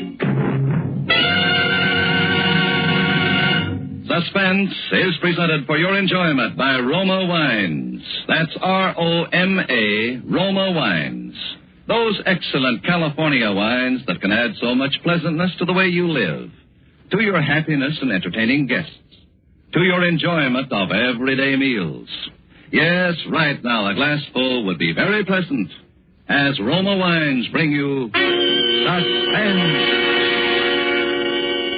This is the Man in Black, here for the Roma Wine Company of Fresno, California, who tonight from Hollywood bring you a star, the rising new film personality whose performance you admired in Lifeboat, and whom you will soon be seeing co-starring with Lana Turner in MGM's Marriage is a Private Affair, Mr. John Hodiak.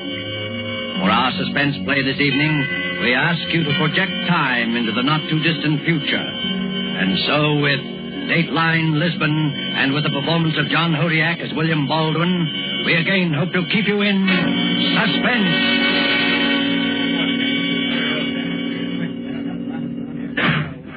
Your name? William Baldwin. Occupation? I was a foreign correspondent. At the time, that is, of the murder with which you were charged? Around that time, yes. I see. Now, Mr. Baldwin, would you be good enough to tell the court where you were on October the 5th, 1944? I was in Lisbon, Portugal. Can't you be more specific? Look, when you say I was in Lisbon during the invasion, you've told most of your story right there. You know the place. Yes, we know it. I should say that at one time or another during the course of the war, most of us here had occasion to pass through that port. That was the big way station, all right. The neutral terminal for the boys who worked for the Allies, those lined up with the Axis. You'd see a crowd from the Soviet, anxious to get back to the Eastern Front and the sound of the Internationale.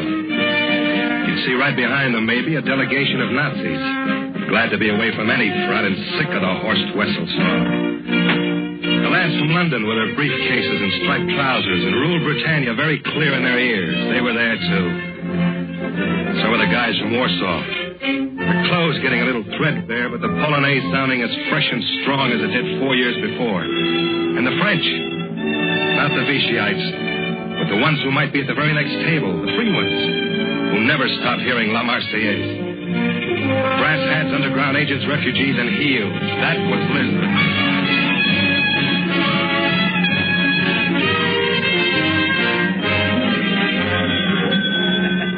It was about 5 or 6 in the evening when I walked into the lobby of the Hotel de Gama.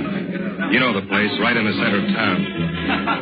Anyway, I happened to glance up and I saw this girl standing about midway on that big marble staircase that leads down from the mezzanine. She had a Leica camera up to her face and was drawing a bead on the whole lobby. No, pare, senorita. Suddenly, a little fella yelled up to her to stop. And as he did, a fat guy standing at the desk whipped around. He spotted the girl, too. The next second, he was the scaredest-looking character I'd ever seen. He whirled back, away from the camera, but she'd already clicked the shutter. In another second, I got a shock myself. The girl lowered the camera from her face and... Yeah, it had to be her. She came down the staircase, winding up the film in a Leica, then started across the lobby, and I was sure it was Terry. I hadn't seen her since I'd left New York. But you couldn't mistake that stride, not even after all those years. Señorita, hace un momento. I walked across the lobby, but the little guy, the one who yelled, had a head start. Estuve grosero, pero el tiempo es difícil por los nervios. ¿Verdad? If you say so, senor. But I haven't the faintest idea what you're talking about. Ah, American. 3,000 pardons, Mrs. I simply wish to apologize for my outburst. Clearly, it was... Outburst? I'm sorry, senor, but I don't get it, even in English. It was when you were on the staircase. He yelled at you. At me? But what on earth for? I don't think he wanted you to take that picture. Are you serious? Why should... No. Hello, Terry. Bill Baldwin. It must be... 12 years. I didn't mean that. I mean, since I've even heard about you. I've heard about you, though. You've been doing all right. I've been busy. Terry Moore covers the Burma front. Terry Moore turns candid camera on Allied leaders. Terry Moore shoots Parade Magazine Picture of the Week. You've been getting more publicity than Hitler. I work for a better concern. Bill, what on earth are you doing here? There's so much... We're being rude to your little friend. Oh, excuse me, senor. You objected to my taking the picture? Oh, no, Mrs. Not at all. That is the point I wish to clear up. Oh, permit me. I am Don Luis Fernando Sanchez Jesus de la Castellano Cristobal. The third. How do you do? But my friends call me Mosca. I can understand why. Yes. Mrs., I should very much like to buy that picture. Buy it? Precisely. Well, that won't be necessary. I happen to have a developing outfit upstairs in my room. I'll run you off a copy myself. That's in case you can't wait till you see it in the magazine. The magazine? This picture you took will be published? Oh, yes. Simply a shot to display the color of the city, the hotel. Oh, I see. Mrs., this may at first appear to be a somewhat extraordinary request. The fact is, I am a great admirer of your work, and I wondered if perhaps... You could have the original, the negative. Well, yes, senor, I did have that in mind. Oh, do not be concerned. I'm quite prepared to go as high as, let us say, $5,000 in cash. Oh, come now. Well, then let us say 10. What is this, a rib? Oh, no, Mrs. It is an offer. $10,000? You know something, senor? You're insane.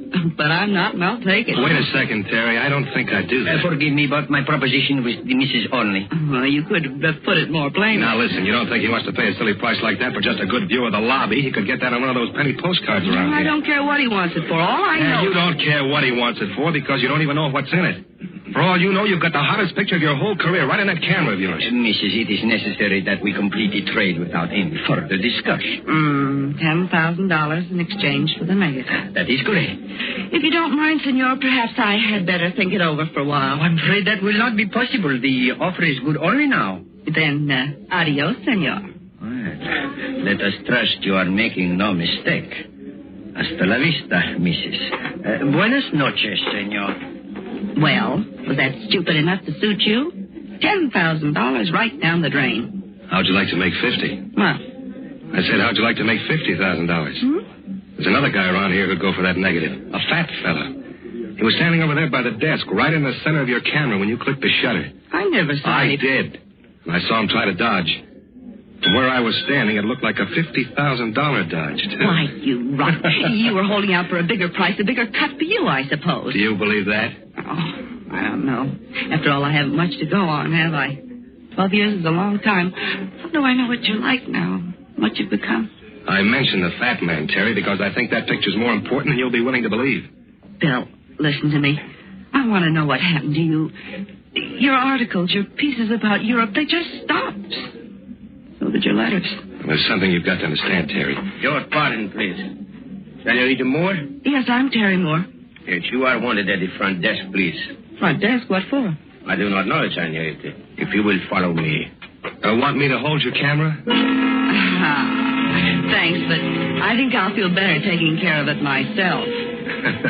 Okay, Terry. Hurry back. I'll be right here waiting for you.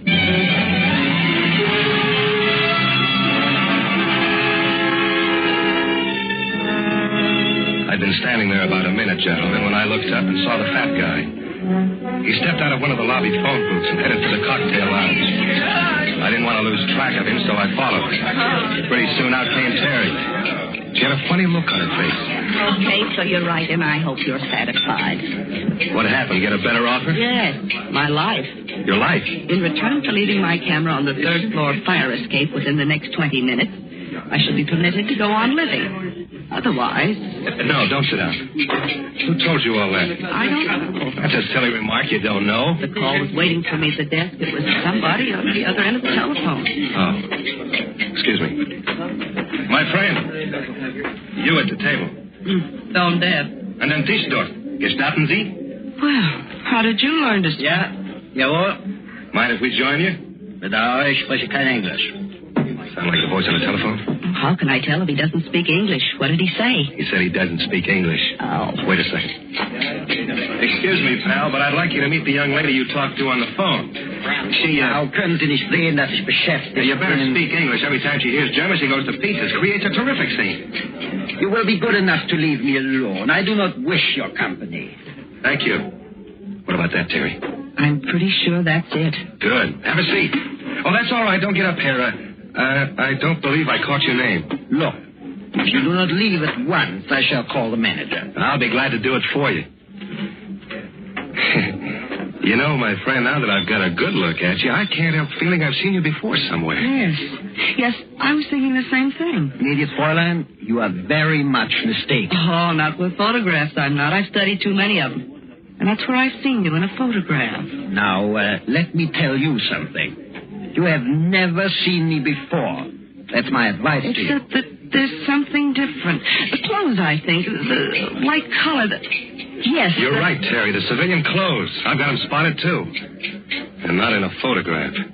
I'm going by a man I've seen 100 times. At the head of a parade, on a dais in a public square. Now, listen. In the back seat of an open touring car with guards on either side. You are a fool. I tell you for a fact, you are a fool. You see, I used to cover Poland for a number of American papers. And you granted me an interview once. Bill, he isn't the general? Yes. General von Klaus, one of the most prolific executioners the Fuhrer ever had.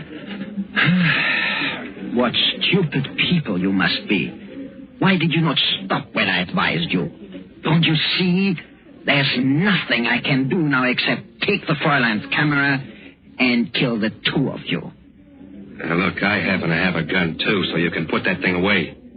Anyway, you're not crazy enough to kill us here. No, senor. He is not that crazy. Oscar. You will please put the gun away. But I must... You will put the gun out of sight. So, you will now follow me from this room. No, I will not leave these people and permit them to. Why? Do you want to bring everyone to this table? Do you wish a special spotlight for yourself? Oh, listen to me. I am the one in danger. I am the one in charge. You will do as I tell you to do. Or you won't get him out of Europe? You see, he knows. All right, shut him out. Well, what are you charging him, Mosca? Every cent he ever stole? It's worth it, you know. If the Poles knew this character was here, they'd tear him limb from limb. You talk a great deal, senor. Von Klaus, you will please get up from the chair. You must understand that nothing can be accomplished so long as we are here. We shall continue our negotiations with these charming people at some other time and place. At the German embassy, let's say? No. Nice. How would you like that, Head General? My friends, you first must get to the embassy. Again, Mrs. Hasta la vista and adios, senor. The German embassy, Bill. But he's a Nazi, a big one. That's right, and he's also taking it on the land. The final squeeze is about to begin, and the general's deserting his post. The Germans would kill him as soon as the Poles. Yes, that's why he can't afford to have us talk. And Mosca can't afford to lose his feet. Oh, Bill, what'll we do? You heard what he said. They'll be watching every exit the rest of the night. Good. Meanwhile, we'll go dancing. Dancing? Yep. Across the floor to that door on the other side of the band. And we're going to slip through that door up the service stairs and into your room. My room? That's right. And you're going to develop the general's picture.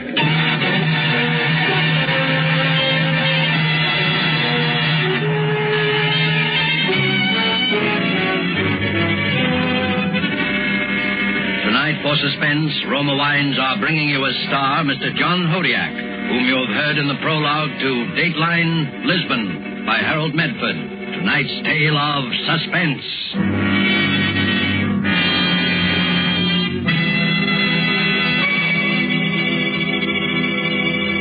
Yes, it is true that our own wonderful vineyard country in California produces in Roma Wines that discriminating people in many foreign lands esteem as an imported delicacy. Yet you here at home can enjoy these distinguished Roma wines for mere pennies a glassful. Daily with your meals or when entertaining or any time, you can delight yourself and your guests with the wonderful taste that comes from age-old winemaking traditions perfected by modern knowledge. For a treat you are certain to enjoy, place on the table with dinner tomorrow night a cool bottle of hearty, rich red Roma California Burgundy. It doesn't matter what the meal is or what kind of glasses you use to serve Roma. It's good in any glass with any meal. Your family, your guests, will find new pleasure in even the simplest foods, for Roma wine makes any meal a feast at only pennies a glass. Try it yourself tomorrow. Ask your dealer for R-O-M-A, Roma wine. Remember, more Americans enjoy Roma than any other wine.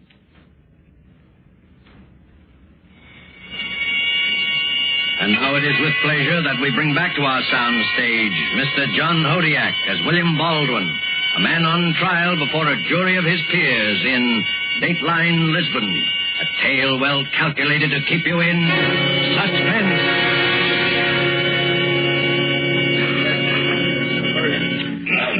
You were testifying, Mr. Baldwin, that you and the young lady started up for her room. That's right. The rear way, up the service stairs. I see.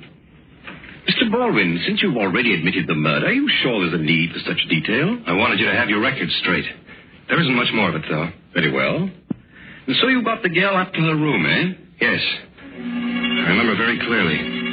We stepped into her room. I shoved a bolt across the door. She switched on the light. And she went straight for her developing stuff. A tray, an NQ tube, a hypo, the usual paraphernalia, and went to work. I knew what was in her mind. She was going to develop that picture and get out of there as fast as she possibly could. She was scared, I guess. Then while I stood there watching her, she stopped. For about half a minute, stared into space. Bill.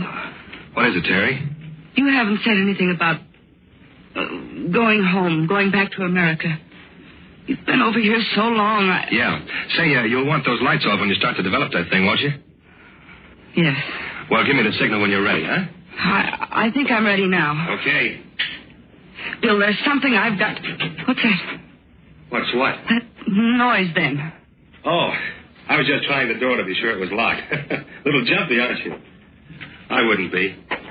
There's not a soul who can get to you, Terry. So just relax. You were asking me something. Yes, Bill. What are you doing here? In Lisbon? Yes. I'm waiting. I've been waiting for months. You mean to get home? I can't go back to America, Terry. I'm on the list. I was surprised you didn't know that. Oh, no. Yeah, I've been waiting for a chance to escape. Your hunch is right. I stayed over here too long. I lost the feel of my country and the sense of what she was. And when they got around to repatriating the correspondence, I elected to stay behind. I'd been inoculated, Terry. I had the germ. So help me, I went for that spiel about the new order of things. But you could... You don't mean you worked for them? I worked for them. There were 1,000 things a guy in my position could help them with. And now that the heat's on, now that the walls are beginning to melt, you're making your getaway. That's right. Before the courts come to session and the sentences are handed out. A traitor. A coward. You and Von Klaus, you're cowards, both of you. You're two of a kind. Yeah, we ought to make fine traveling companions. South America, I imagine. Oh, he and Mosca don't know it yet, but that's how it's going to work.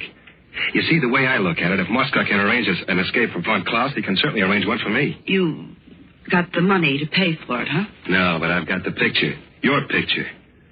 If that thing's published and if the story gets out, the Senor's Underground Railroad is dead. He'll make a deal for that picture, all right. Let's not worry about that. No, Bill. Surely you understand I'm going to tell this story, every part of it. Oh, I was afraid you'd feel that way. I'll have to make sure you don't. Oh, I see. All right. But you're not going to get this. Carrie, get away from that picture. The door. Somebody's opened the door. Baldwin, the picture. Do you have it? Von Klaus. It's safe, General. And put away. You'll find the light switch there by the door, left side. And Mosca. But that door was locked. How did you open it? We didn't, Mrs. We opened this door. The closet. Then you were there all the time. You were listening. We were there when you entered the room. And you've already heard my proposition. What do you say, Mosca?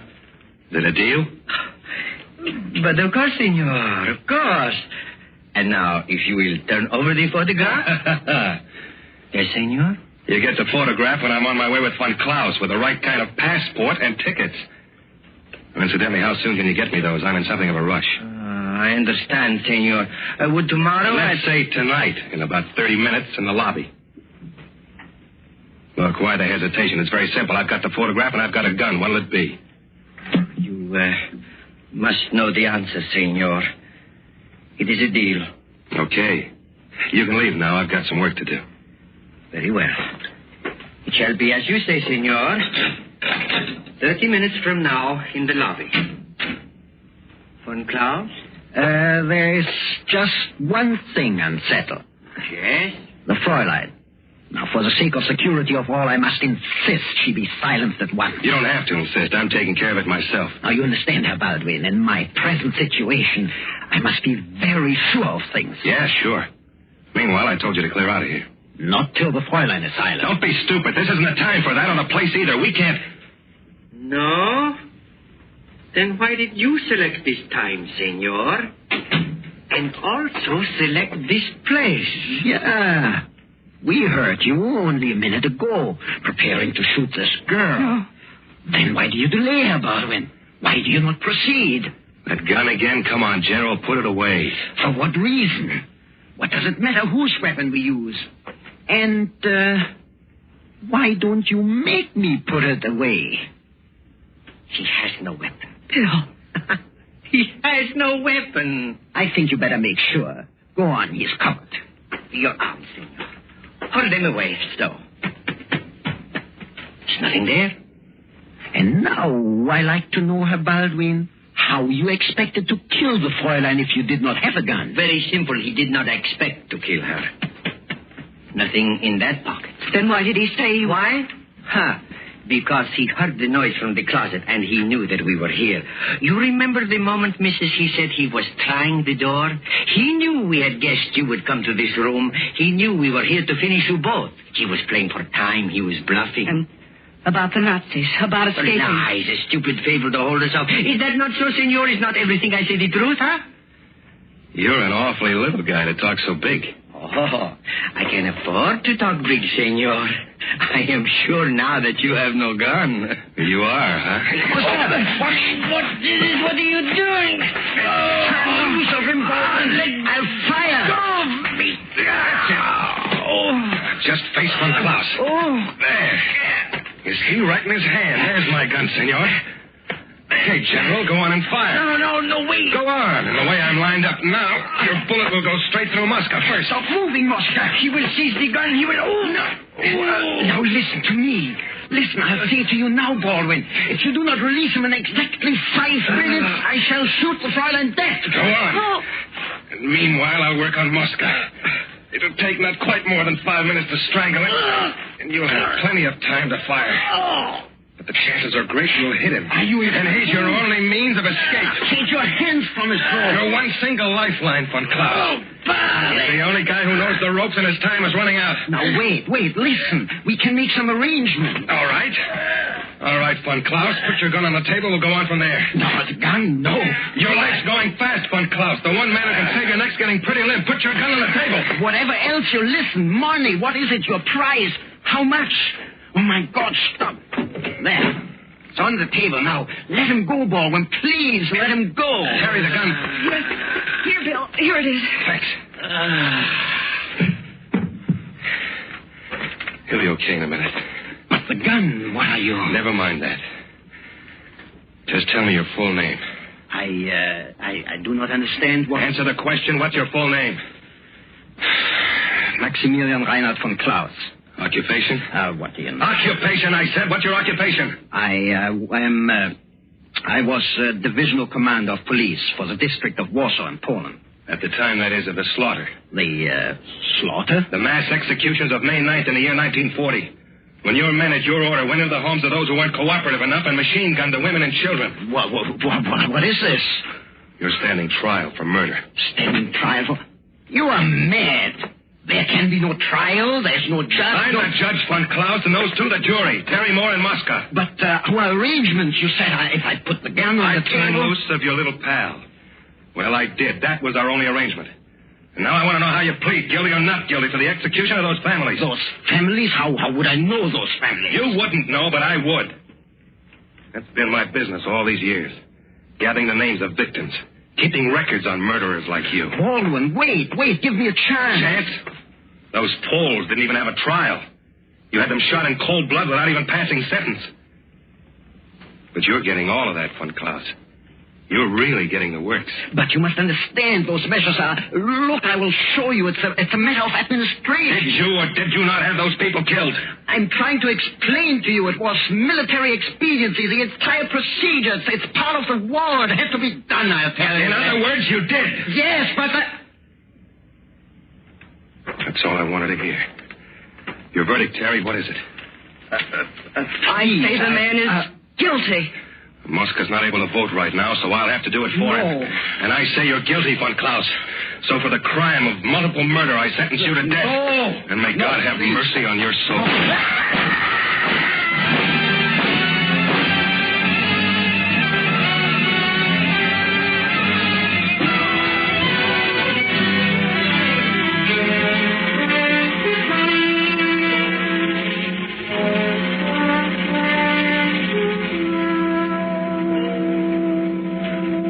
Gentlemen of the jury, the commission of murder has been very plainly established.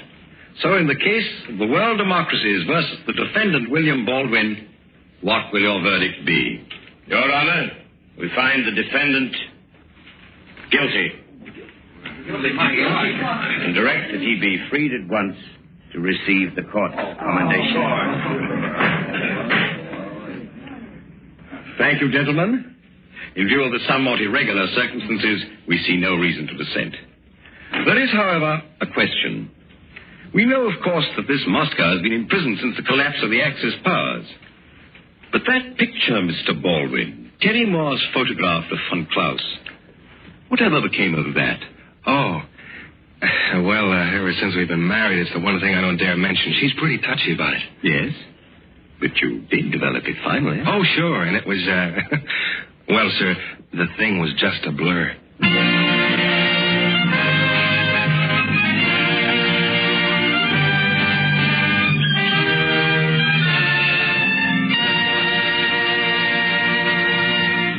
And so closes Dateline Lisbon, starring John Hodiak. Tonight's study in Suspense. Suspense is produced and directed by William Spear. If you are one who does not yet know how much and how delightfully Roma wines can add to your meals, well, let me urge you not to miss out any longer on such a treat as this. There's nothing complicated about it. Just get and serve Roma wine with meals or any time in any kind of glass you wish. Try the many different kinds of Roma wine until you find those you like best of all. Try Roma California Sherry with its wonderful nut-like flavor as an appetizer. Then hearty Roma Burgundy or the deliciously delicate Roma Sauterne with the meal. These superb wines make even the simplest meal a feast. Yet they cost you only pennies a glassful. Get some tomorrow. And if your dealer is temporarily out of Roma, please try again soon. Ask for ROMA, Roma wines. Remember, more Americans enjoy Roma than any other wine.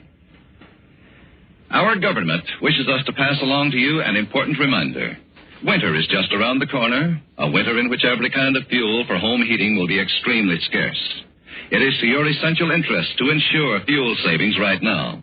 Arrange for your fuel supply immediately. Check all your heating equipment now. If possible, protect yourself against loss of heat by seeing to proper insulation, storm sash, and weather stripping. If you don't prepare now for heavier weather, you may be in for a cold, uncomfortable winter. Next Thursday, same time, you will hear Mr. Reginald Gardiner as star of Suspense.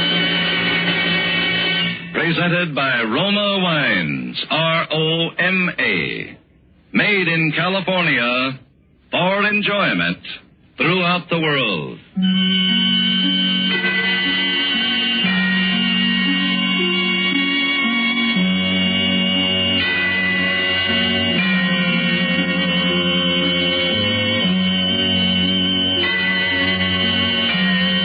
This is CBS, the Columbia Broadcasting System.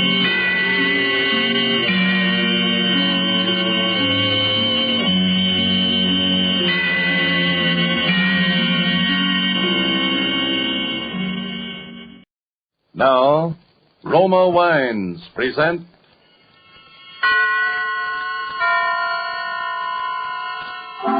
Suspense. Tonight, The Merry Widower, starring Reginald Gardner. Suspense is presented for your enjoyment by Roma Wines. That's R-O-M-A, Roma Wines.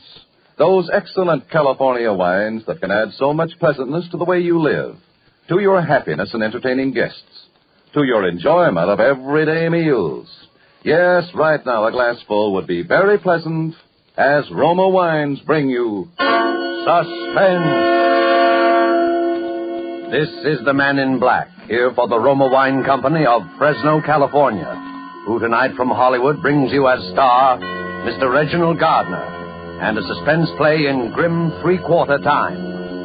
And so, with The Merry Widower, and with the performance of Mr. Gardner, we again hope to keep you in suspense.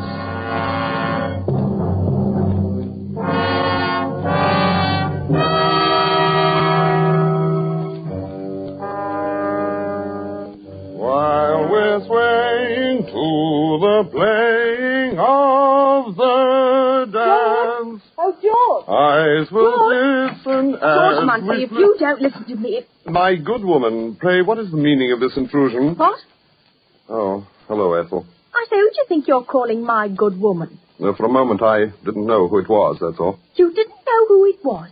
Well, who did you think it was? The servant? Please, Ethel. Not that it wouldn't be nice if we did have a servant. We shall, my dear. We shall. Of course, that's what you say. That's what you always say about everything. Sometimes I wonder why I ever married you, George Muncie. It hasn't changed my life much. When I met you, I was waiting on people all day long in Hoffman's restaurant, and now all day long I wait on you. You don't think by any chance, do you, that I'm unworthy to be waited on? That would be amusing. Oh, George, it isn't that. I'm no snob, and you know it. And I'm not afraid of a little hard work, either. But you're always making such great plans and such big promises. Yes, well, I have big plans. Someday you'll realize, my dear, that you've married a rather remarkable man. Well, remarkable man. If you don't hurry up and get down to work, you'll be fired. I'm not going to work this morning. You're what? I said I'm not going to work this morning. George, my dear, you crazy. What? What did you say? What's come over you lately, anyway? Ah, then you've noticed something. Should say I have. Wearing wing collars in the daytime all of a sudden and buying yourself a fancy hat and a cane. Really, Ethel, it's quite appropriate that I should wear a Homburg hat and carry a walking stick. After all, Appropriate, is it? Well, I haven't had a new hat since I can remember, and you know how we have to scrape along here, and now you're not going to work. Well, where are you going? I'm going up to London. London? Yes, there are certain very important affairs that I must take care of in London, my dear. Just what are these very important affairs, Your Royal Highness?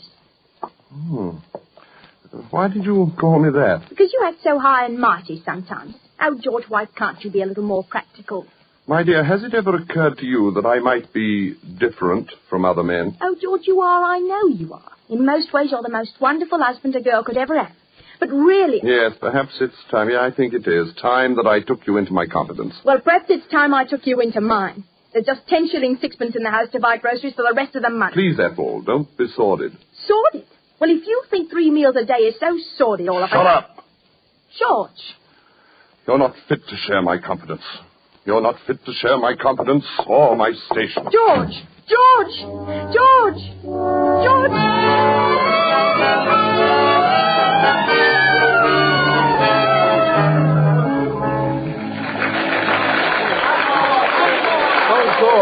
Encore!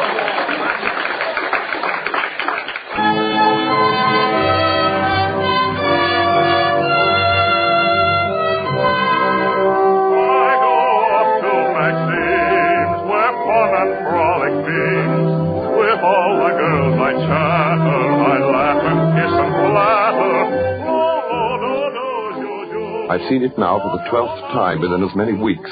And again, as on each previous occasion, I'm all but overcome by the one astounding, incredible, and yet quite simple fact. The story being played upon the stage is my story. And the hero of that story, the dashing Prince Danilo of Masovia, is myself. The time is not yet ripe for me to return and take my rightful station in my country. All this must, for a little longer yet, remain my secret. Ethel has no suspicion yet, that's obvious, but there is one who knows, and I'm sure of it. Although she's far too tactful to say so, my Lady of the Veil. And she'll be waiting for me again tonight, that I'm sure of, too, in the lobby of the theater after the performance.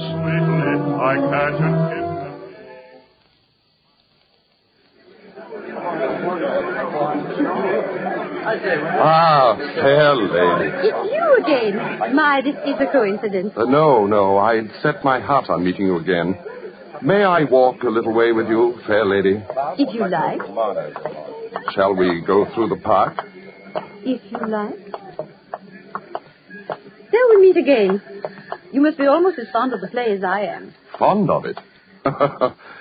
Well, that's hardly the word for it now, is it? But I suppose you have some special reason. Ah, then you do suspect me. Oh, now, one doesn't have to be a mind reader for that. Every young man in town is halfway in love with the merry widow as it is. Not every young man, fair lady. Remember, the prince himself does not return her love until the very last. Well, that's so. That's as it must be, fair lady.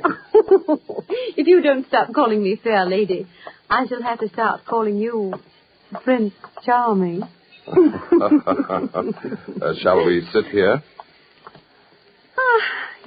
You know something? What? You've never told me your name. Haven't I? No. What is your name? My name? Why, as a matter of fact, it's Prince.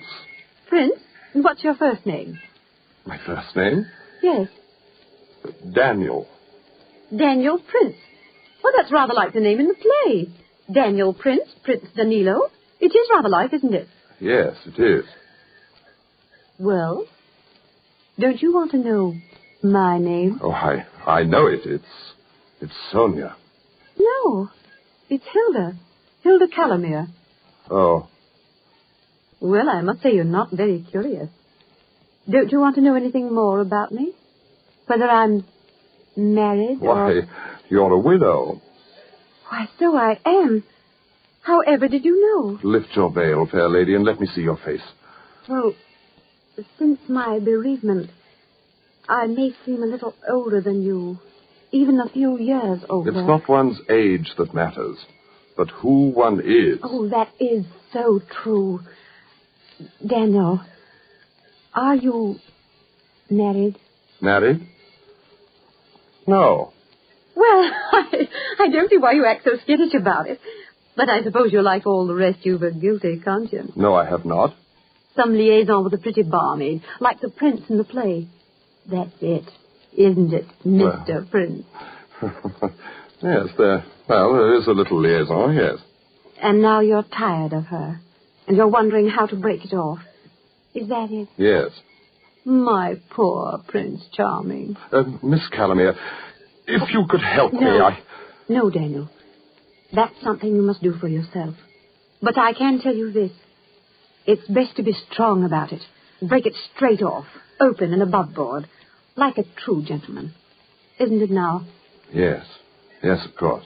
And things like that are always so unsatisfactory for a young man of your station in life, aren't they? My station? Yes. Well, what's that? Why, 12 o'clock, I expect. I'll have to hurry. Daniel! Wait! Where are you going? Home.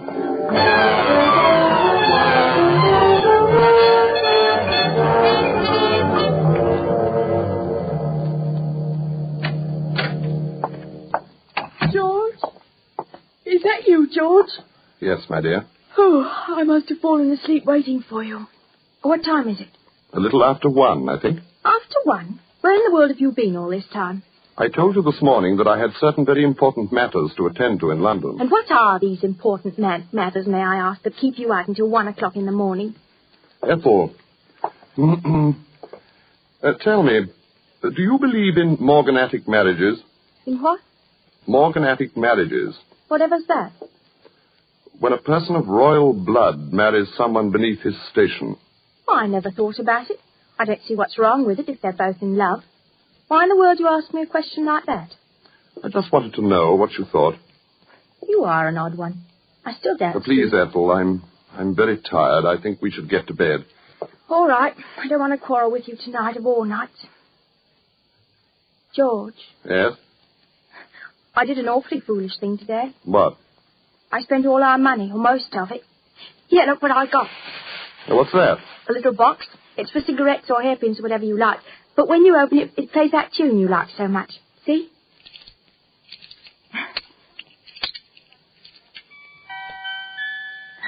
Well, that was very thoughtful of you, Ethel. It's really quite appropriate. Here now, I didn't get it for you. Look what else I got. Well, what are those? Why, you can see what they are, a sand bucket and a sailboat. Well, why did you get them? Oh, I know it's silly and all, but... George, if we were to have a baby... A baby? Yes, mind you, I didn't say we will. It's impossible. Why, it's not impossible either. I tell you it is. It's not the way the thing should happen at all. The way what should happen? It's all wrong.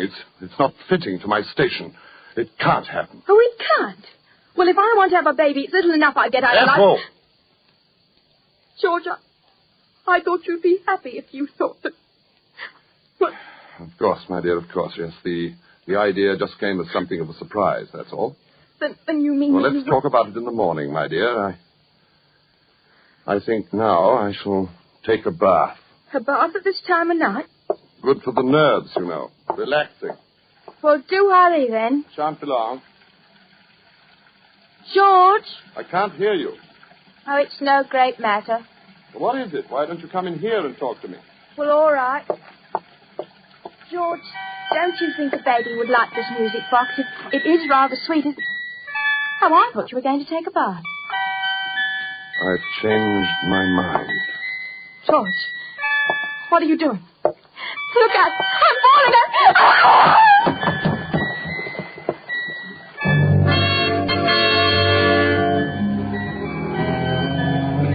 The thing kept playing as she lay there in the water. I looked at her very closely. Wasn't necessary now to do anything more. There was a deep bruise on her forehead, just above the temple. She was no longer breathing. I got my hat and my walking stick, and I left the house.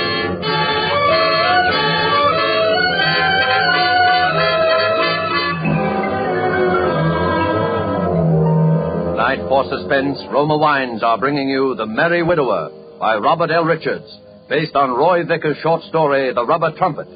Reginald Gardner is the star of tonight's study in Suspense.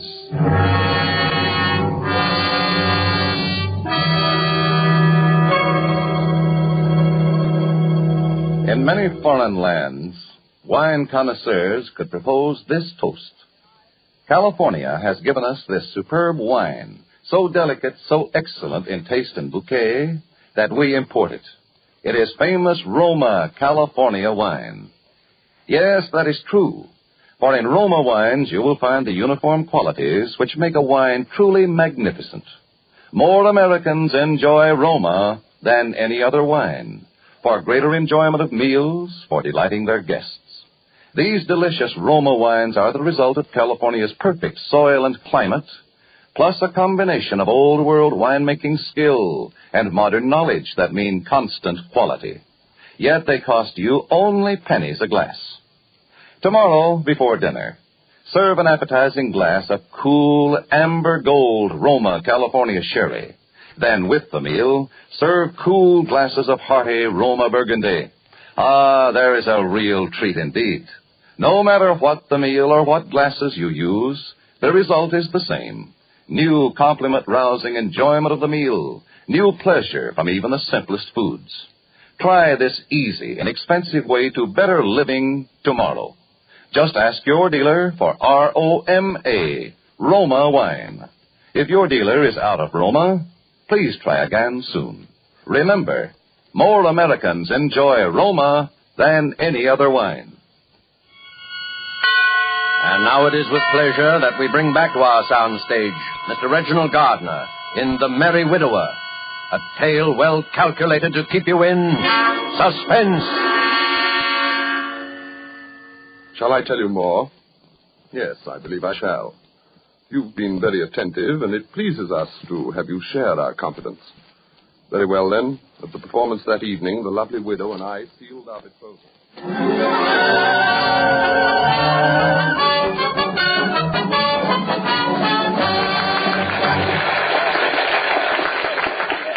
Miss Calamere.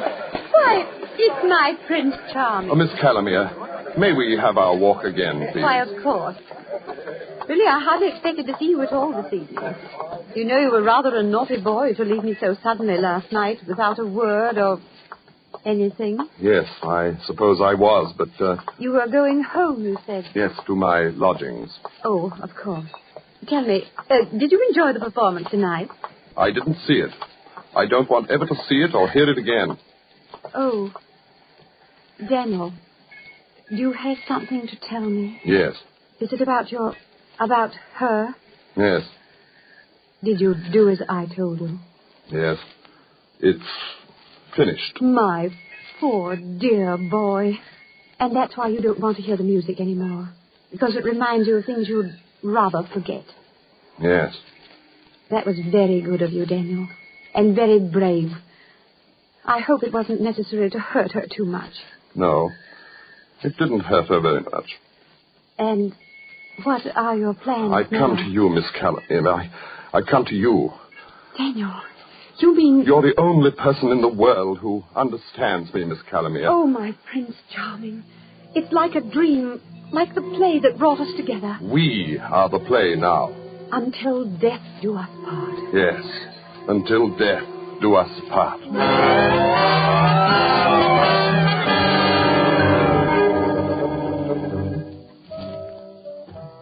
It has come off precisely as it should have.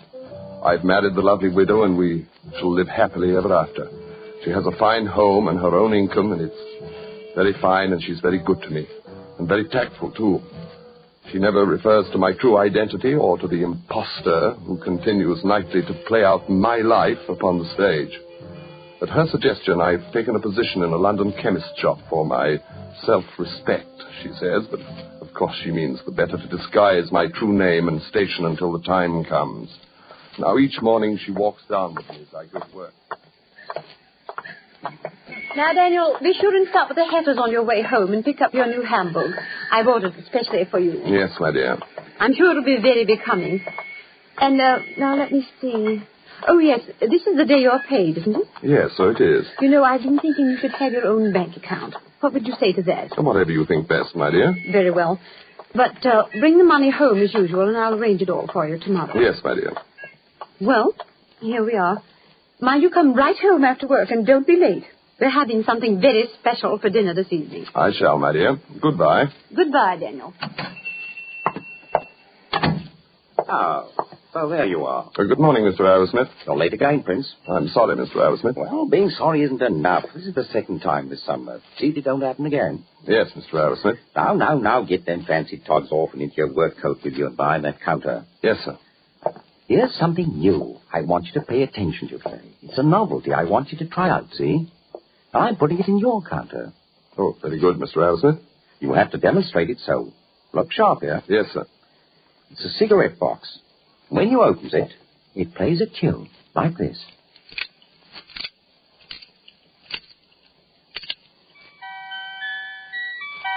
You see? Stop it. Stop it. Stop it, I say.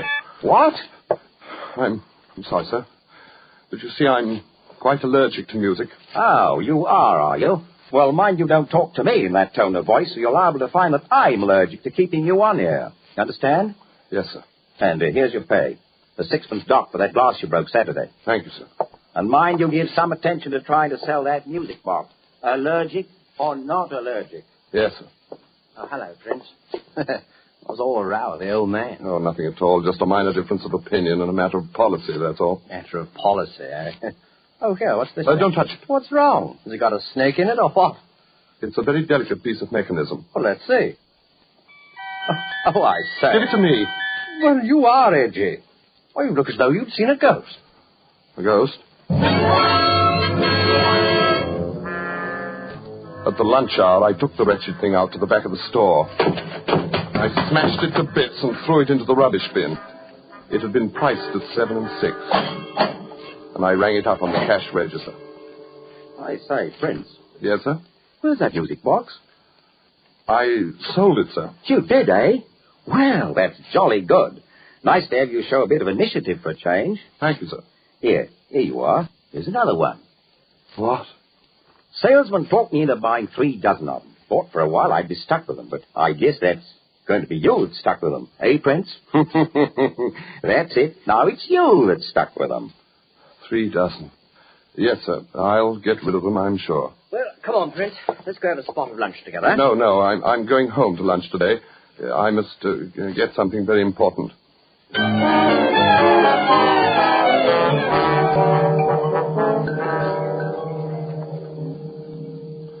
Well, good night, Bertie. Hi, Prince. Good night, Mr. Arrowsmith. Good night.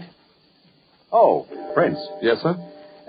How did you do over those musical cigarette boxes, They're all sold, sir. What?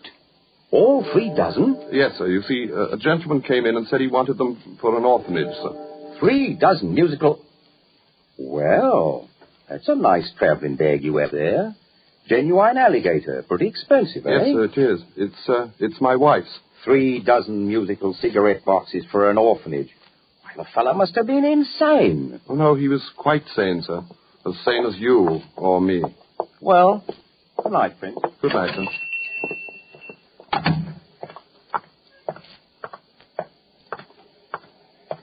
Can you spare a poor man a copper, Governor? Yes. Here's a shilling. Oh, God bless you, Governor. But there's something you must do. I want to give you something else. Oh, what? Here, take this suitcase. It's yours. You can do anything you like with it. Yeah. What's the game, Governor? There's no game. I'm just tired of it, that's all. It's a good bag. You can probably pawn it for a nice price. What's in it? Do you want it or don't you? Well, I'll take it. But I hope you don't have your wife act up in it or something. Then take it and shut up.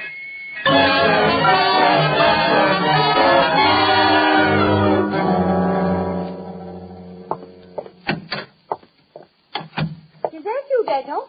Yes, my dear. Well, it's about time. I've been looking for my alligator bag. Oh, yes, I was about to tell you, my dear. I borrowed it. Borrowed it? What for? Where is it? It was stolen. Stolen? Well, how? You see, I was riding on the underground, and some chap grabbed it and dashed out of the door with it before I could stop him. My beautiful bag. Oh, Daniel, how could you have been so careless? Well, it can't be helped now, my dear. I'll save up and buy you another one. Stolen. Well, at least we can phone the police. Police? Well, why not? That's what one usually does about stolen belongings, isn't it? It's not the slightest use, my dear. Well, there's no harm in it. Oh, I'll answer it, Daniel. Yes? Why, yes, my husband and I were just... Yes. Yes, that would be if... Oh. Well, that is odd. Well, yes, come right up. Yes, we'll both be here. That was the police, Daniel. They found my bag. No, they couldn't They have. saw a beggar carrying it. They thought it looked odd, such a nice bag, and they found my name on it inside. Oh. Daniel, it was full of music boxes. 36 of them. All right, then. They were down at the store. They got on my nerves. Daniel, they all played the same piece of music. The tune from our play that you used to like so much. That's right. And you hadn't ever wanted to hear again. Hilda. Well, Daniel. I'm very tired, Hilda. I'm going to take a bath. Daniel, I want to talk to you. Very well. You may talk to me while I run my bath.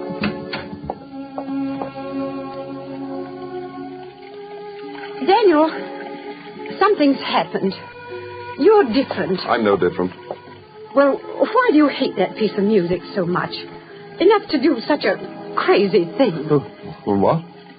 Well, it's because of her, isn't it? Yes. No. What did you do that night? You killed her. Oh, who are you? I am His Royal Highness, Prince Danilo of Masovia. Daniel? What I have done in the interest of my royal house and of my kingdom. And what I am about to do... Oh, that is the police. I'll go send them away. Daniel, open that door. Let me out! Daniel!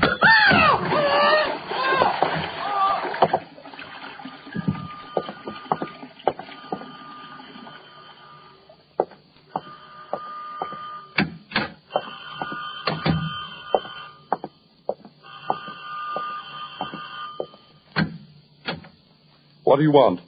I'm Inspector Davis, Scotland Yard. That's him. Oh, George. Careful. Oh, George, why did you leave me? I'd fallen in the bathroom and cracked my head. And when I woke up, you were gone. You'd fallen? We've been trying to find you for this lady for quite a while, Mr. Munsey.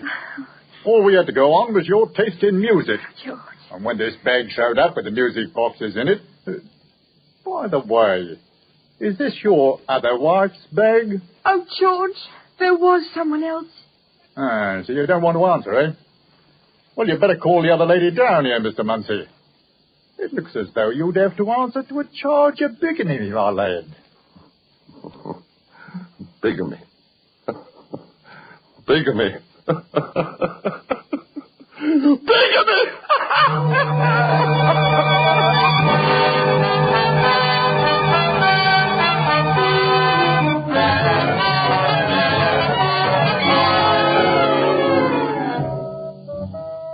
I have been returned at last to my rightful place and have taken up residence at my castle in Arsovia. There are heavy bars upon the window for the protection of my royal person, and I am most courteously treated by all my court attendants. Even now I hear the approach of my Prime Minister, whose quaint conceit it is to call himself my doctor. He has been on a personal errand at my request.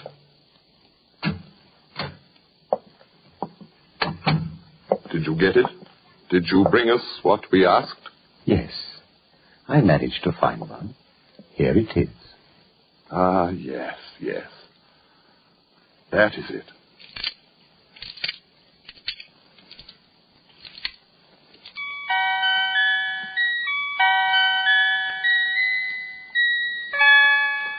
We thank you. Doubtless it seems a trivial thing, a mere trinket, but it reminds us of so many things that we cannot quite remember, like some dream of another life. And it will serve to take our mind from cares of state, which is most necessary, since we know that now we shall be here all the rest of our life.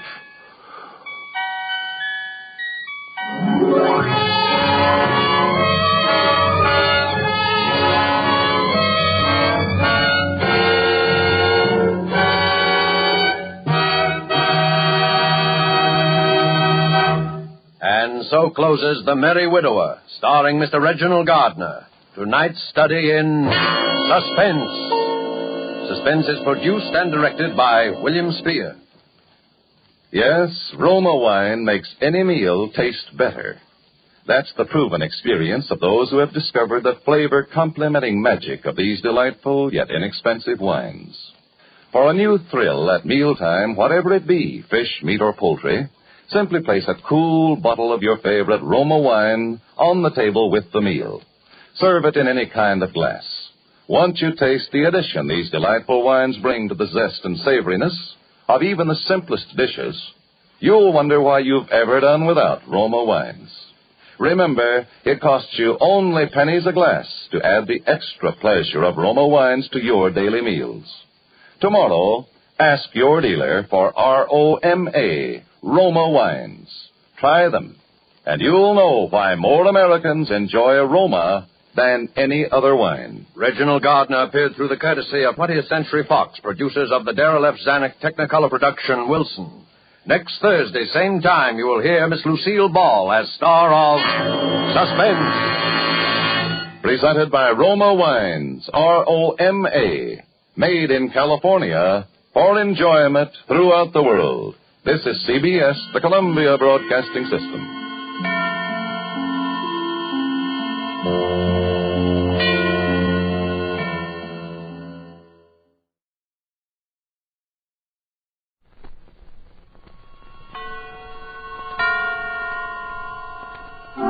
Suspense. starring Nancy Kelly.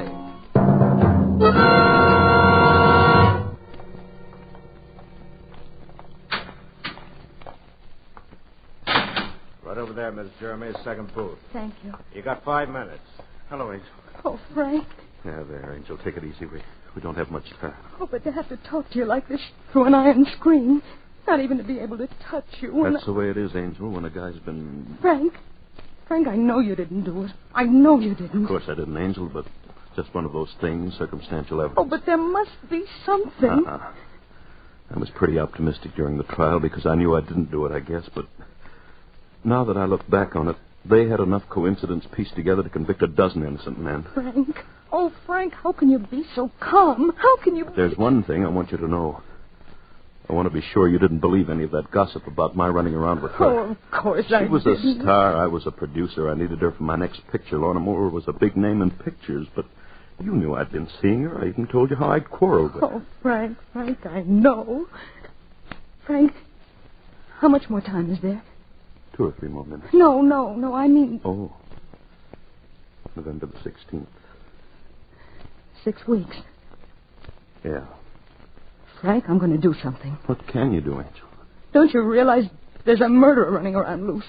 Some man who's free and having fun and going out with girls. I'm going to find him. How could you find him? The police tried for weeks. They didn't try. All they wanted was to convict you. But it is nice to hear you say it, Angel, because... What? Because it makes me know you really did love me. Oh, Frank. You see, there are things you can face when you're like this that you didn't dare talk about or even think about before. I always loved you, Eve, but you were so much younger and full of ambition. Oh, Frank, don't. I'm sorry, Angel. I wish I could have done things for you. There won't be much left for you now. You know how it is in this business. You spend it as fast as you make it. Stop. Please stop. Oh, I'm a hero. Forgive me, Angel. But it's wonderful to know how you do feel. Frank, I'm not going to let this thing happen. There must be something. There must be some clue somewhere. Well, don't you think the police... Something the police didn't know. Something you saw when you were up there and didn't tell them. I couldn't have very well told them anything about that when my whole defense was that I hadn't been up there. But there wasn't anything, nothing important. Oh, but there must have been something. Whoever was there before you, whoever did it must have left some trace. Well, there was her address book. Her... Yeah, I stuck it in my pocket because, well, it was open at the letter J and my name was in it. It was a silly thing to do, but it's in the little secret drawer in my desk. Oh, Frank, why didn't you tell somebody sooner? What was the use? If I told them I'd been up there... Oh, yes. There was another little thing. I hadn't thought... Frank? A smell. Oh, what kind of... Cigar smoke. Your time's up, Mrs. Jeremy. Frank? All right. All right every day. All right, Mrs. Jeremy. Goodbye. So long, Angel.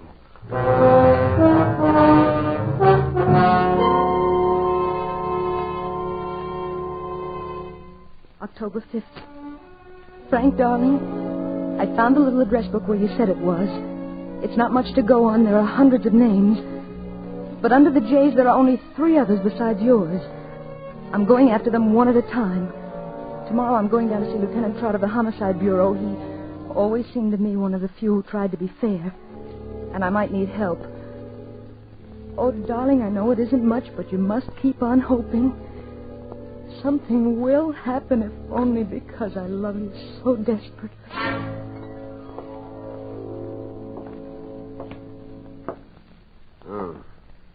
What's your angle, Mrs. Jeremy? My angle? Yeah. Why are you doing all this? But he's my husband. I love him. Oh, look, Mrs. Jeremy, the cops around this town aren't exactly dummies, you know. We know what you were like before you married All him. right, Dick Tracy. A person can change, can't they? Sure they can. A cop just hates to have anyone think they can make a sucker out of him. You know how it is. Well, you can skip the apologies if that's where they're supposed to be. Sure. Now, what do you want me to do? Well, what kind of evidence would I have to have?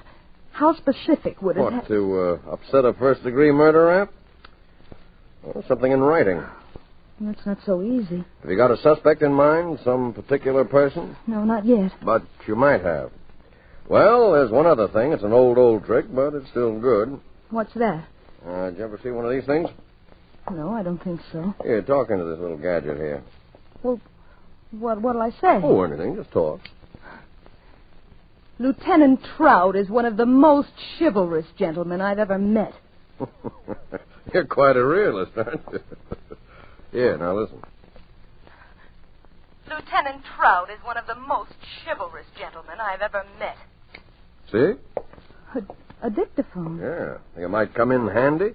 Well, it might.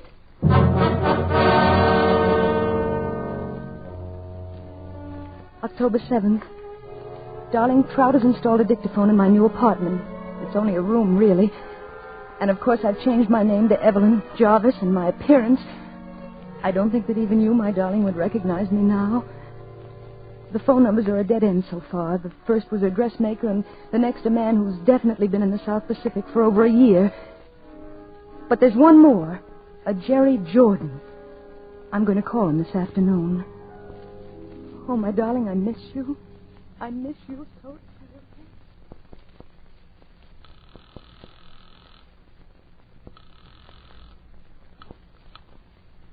Hello? Oh, is this Mr. Jerry Jordan? Yes. Well, I've finally found you. Can you guess who this is? Well, I'm afraid I'm not very good at that. Oh, all right. I suppose I'll have to tell you. This is Evelyn Jarvis. Oh? Well, don't you know who I am? No, I'm sorry, I don't, Miss Jarvis. Well, this is embarrassing. Didn't you get the letter? No, what letter? Oh, my goodness. Well, you see, a very good friend of yours, who's also a very good friend of mine, wrote you a letter about me. Or at least he said he would. I see. And I'll give you one other clue. I'm from out of town. Now can you guess? You wouldn't be from San Francisco, would you? Well... Ed Thornton, eh? He always did have a terrible memory for anything but phone numbers. Well, I didn't mean to bother you, but Ed said to be sure and look you up. Well, where are you staying? Oh, I managed to find a little place. Well, lucky you. Have you got any plans for dinner? Why, well, I hadn't really thought... Say, better still, have you got any plans for right now? Well, really, Mr. Jordan. No, seriously. By the time we've had a drink and gotten acquainted, you'll be ready for dinner anyway. Oh, no. Now, you wouldn't want Ed Thornton to know you were acting that way, would you? You just jump in a taxi and tell him to take you to the Brown Derby on Vine Street. I'll be waiting right there. Well... And, knowing Ed the way I do, I'm dying to meet you. Well, as a matter of fact, from what I know, I'm sort of anxious to meet you.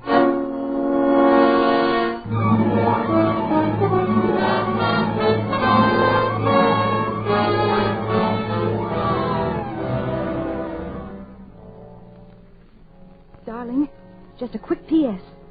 I'm going to meet him now at the Brown Derby. Mr. Jerry Jordan. And I have a hunch he's it. I don't know why. I'll remember what you said about cigar smoke. And yet, although I've got a hunch, it makes me feel a little shaky to be going there. He's got such a nice voice to be a murderer.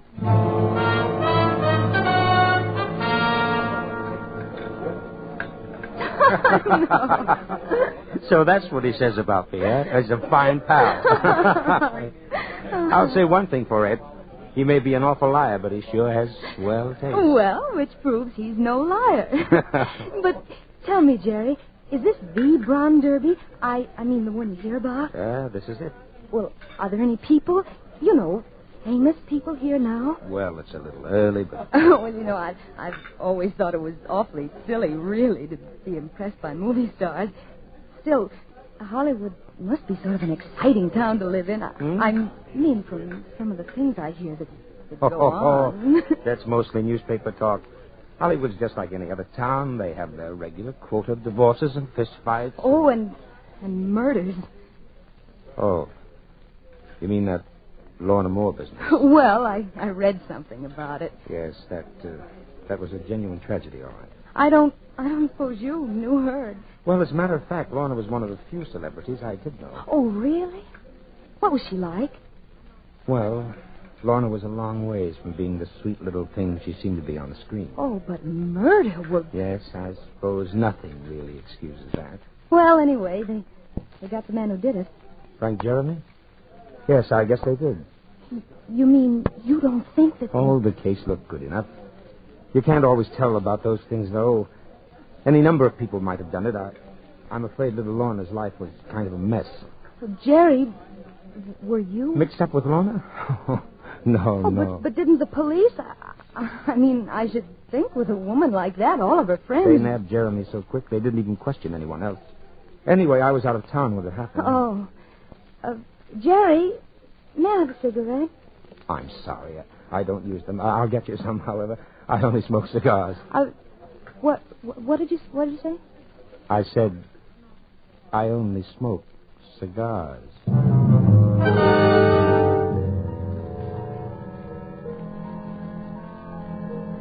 Darling, don't you see? His name in her book, and he admits he knew her in the cigars. I'm positive. Now, if I can win his confidence, get him up to my apartment near that dictaphone. Oh, I know I can do it. We've still got 4 weeks, darling, and I'll have to be awfully careful. He's clever and he's intelligent. Imagine a man who can carry a thing like that on his conscience and still be so terribly nice and courteous and thoughtful. But I'm going to win for you, darling.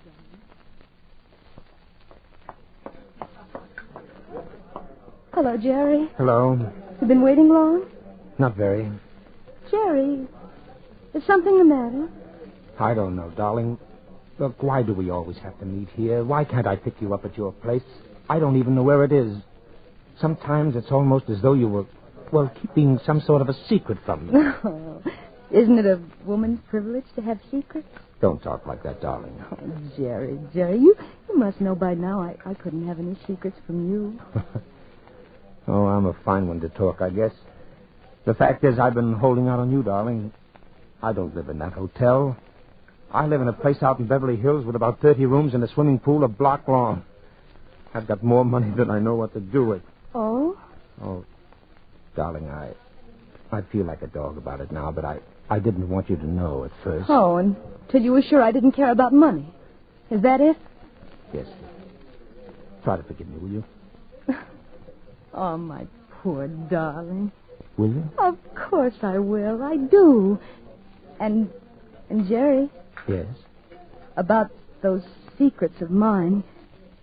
Suppose there were some things I couldn't tell you yet. Would that matter?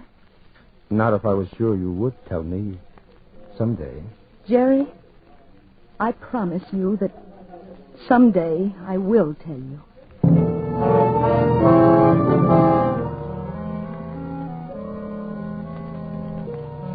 Frank, darling, I know the delay must be torture to you, but you must understand how careful I've got to be.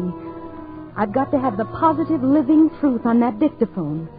I haven't been able to get him up here yet, but we've still got 10 days, and I have a feeling it's going to be soon. Very soon. So don't worry, darling. I miss you. Who is it? Sorry, Jerry. Oh, wait a minute. Oh, Jerry. Darling, I had to. It's been almost a week, and Well, how did you find this place? Why do you think I didn't tell you where it was if I didn't have reason? Let me in, please. I've got to talk to you. All right. Darling, Ed Thornton arrived in town last night. Oh. He came to see me. Oh? He's never heard of you. He doesn't know anybody by the name of Evelyn Jarvis, or anyone that even looks like you.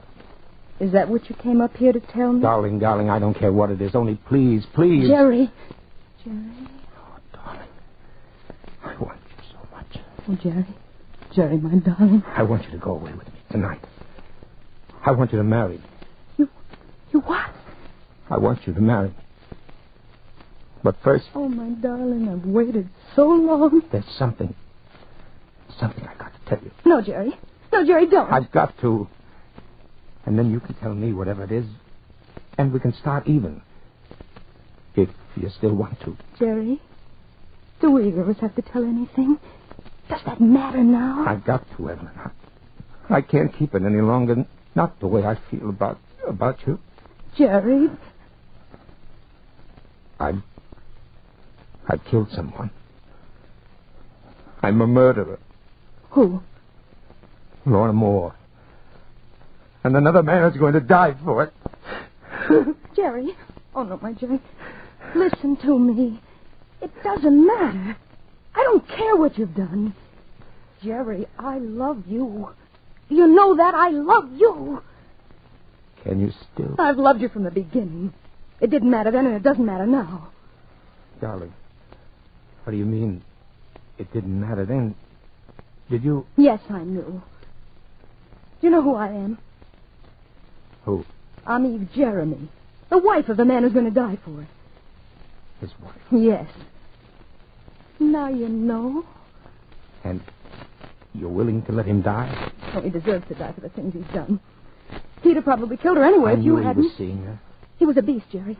I knew from the beginning it was a mistake. He beat me. He beat me and he tortured me. I can't even tell you some of the things he... When does it happen? The 16th. Tomorrow night. Tomorrow night. Does that matter to you? I'd let 50 men die to get you, darling. That's why I haven't seen you. That's why I haven't seen you. I was waiting until... We could be in Argentina tomorrow night.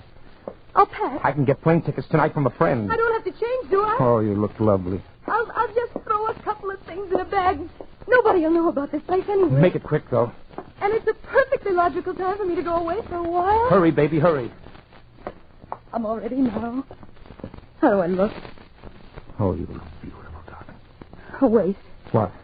Oh, I ought to write a note to him. Your husband? Yes. Just to keep us both in the clear. He won't get it until just before... What are you going to say? Well, you can read it if you want to. No. Here, I'll mail it for you. No, I'll just stick it in my handbag. I'll mail it at the airport. Are you ready? Yes. Come on, Jerry. Well, good evening, Mrs. Jeremy. Oh, hello. You taking a little trip? Wouldn't you if you were me? Sure, I know how you feel. You in a hurry? Sort of. My friend here was going to run me down to the airport. Lieutenant Trout, Mr. Jordan. Well, I won't keep you but a minute, and then I'll give you a fast trip down there in a squad car. Want to step inside a minute? All right. Your friend here know what you've been doing?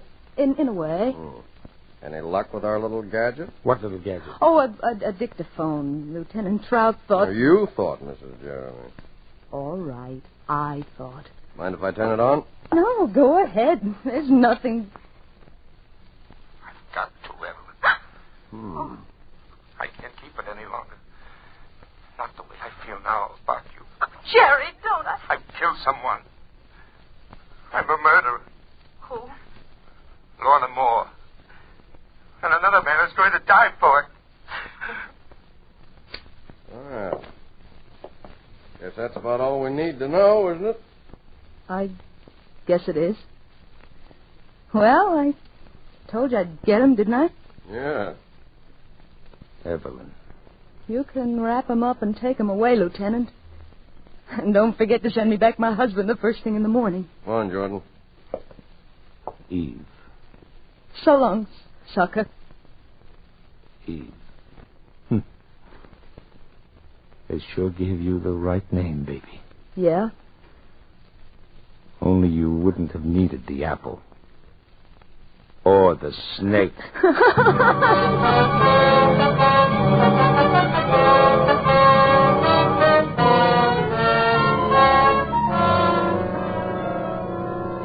Oh, Frank, darling. Ellie, it just doesn't seem possible. Back here in our own home, out here on our own terrace again. Everything just the way it was. Yeah. Do you remember when we first took the place, how happy we were, and how the agent took us out on this terrace and asked us if it would be too high up, if we were afraid of high places? Mm-hmm. Frank, is something bothering you? Well, Eve... Oh, tell me, darling. Oh, I know you've been through so much. When I think that today you might have... Now, look, Angel, I haven't any kick coming. You saved my life. Oh, darling. And I know what the answer is anyway, but would only prey on my mind if I didn't talk to you about it. And there shouldn't be anything like that between us ever, should there? Well, of course not, darling. What is it? I have a record here. What record? That the police took off your dictaphone. Oh, well, Frank, I want to play it back for you, Angel. I'll put it on the phonograph here on the terrace. But Frank, please, dear. It's all right, Angel. I know. Jerry. Oh, my Jerry, listen to me. It doesn't matter. I don't care what you've done. Jerry, I love you. You know that. I love you. Can you still? I've loved you from the beginning. It didn't matter then, and it doesn't matter now. Darling, what do you mean it didn't matter then? Did you... Yes, I knew. You know who I am? Who? I'm Eve Jeremy, the wife of the man who's going to die for it. His wife? Yes. Now you know. And you're... Is that all? That was the end of the record. That was all that was recorded. Oh, it's all right, Angel. It's all right. I know. Oh, Frank. Don't you see I had to play it that way? Don't you see I had to make him think that so I could save you? Sure, I know, Angel. I just wanted to hear you say it, I guess. Please, Angel, I understand. Do you really? Why, of course I do. I'm a hero, Angel. Oh, darling. Listen, it's all over now. I'll tell you. Let's celebrate. All right. Let's. I'll go down and get us some wine, champagne or something. Oh, that'd be wonderful. I'll go now, only... What, darling? Well, just getting out of the clink, I don't have any money. Do you? Oh, of course, darling. Right there in my handbag. Where? Oh, sure. Sure, you've got plenty. Say, here's a letter. A letter? Yeah, and it's addressed to me. A letter? A letter? Oh, Frank. Well, you must Frank, have forgotten to...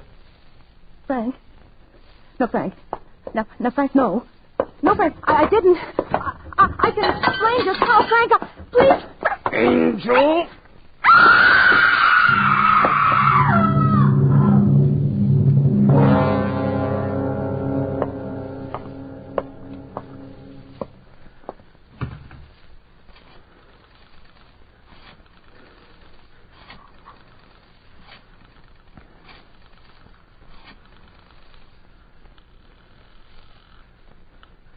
Lieutenant Trout, homicide. Trout, this is Frank Jeremy. A terrible thing's just happened. What? My wife. Suicide.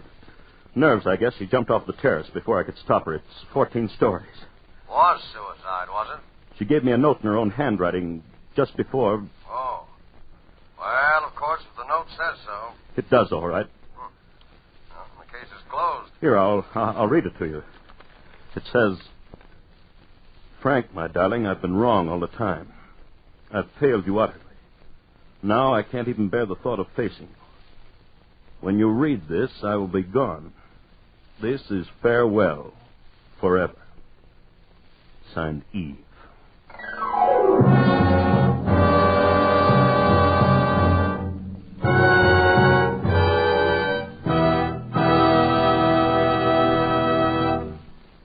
And so closes Eve, starring Nancy Kelly.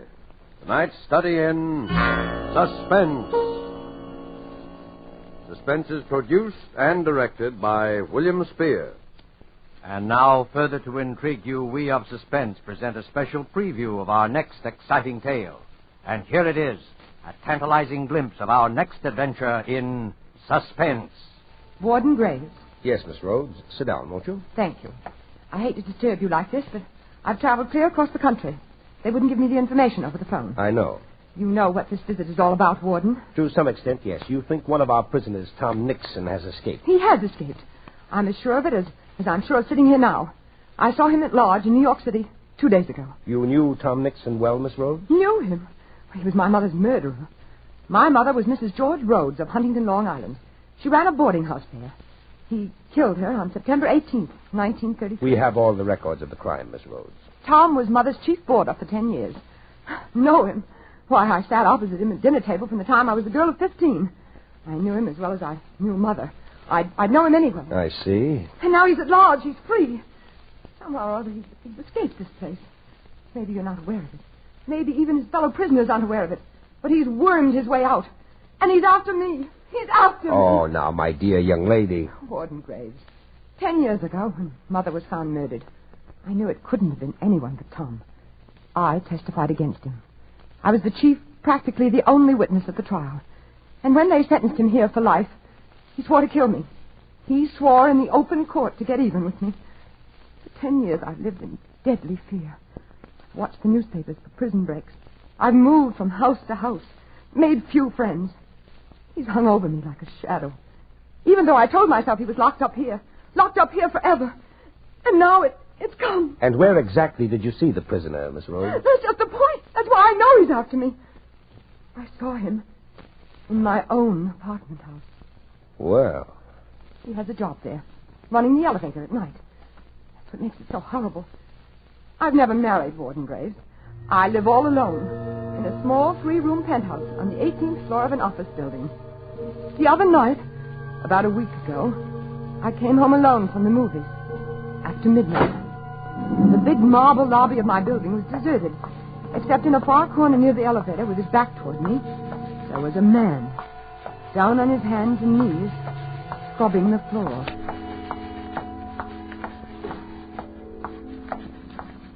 Good evening. Evening.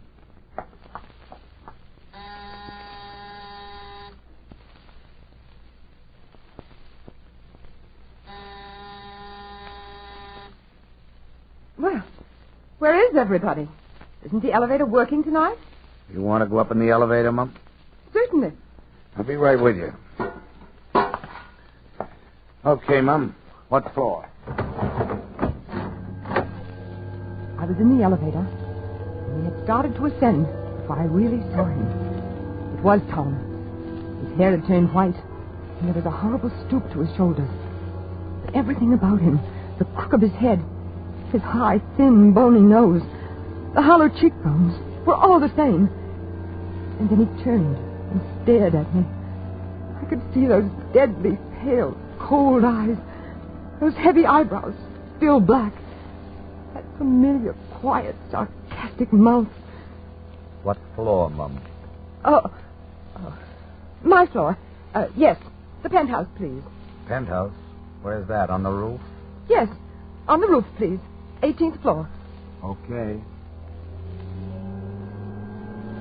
Warden Graves. It was like being in a cage with a wild beast. He kept watching me, peering at me furtively as the elevator moved with agonizing slowness up and up past the floors. I shrunk back, averting my face. The light in the car was dim. My only hope was that he did not recognize me. Here's your floor, miss. Thank you. Good night. Good night. Good night. You can go back down. I don't need anything, thank you. What's the matter? Forgotten your door key? No, it's right in my bag. I'll find it in a minute. You want me to let you in? Let me in? No, good Lord. I got pass keys to all the doors. No trouble. No, thanks, but No, I have it right here. Good night.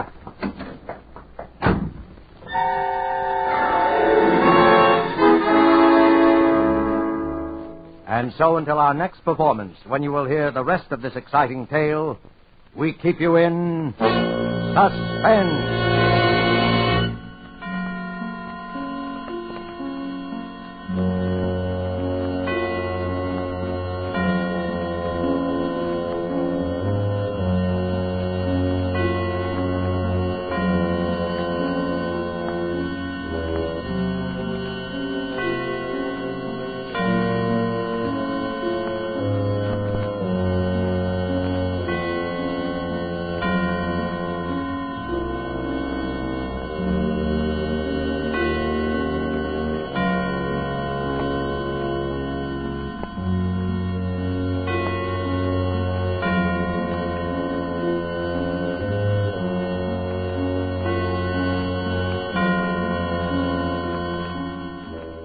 This is the Armed Forces Radio Service.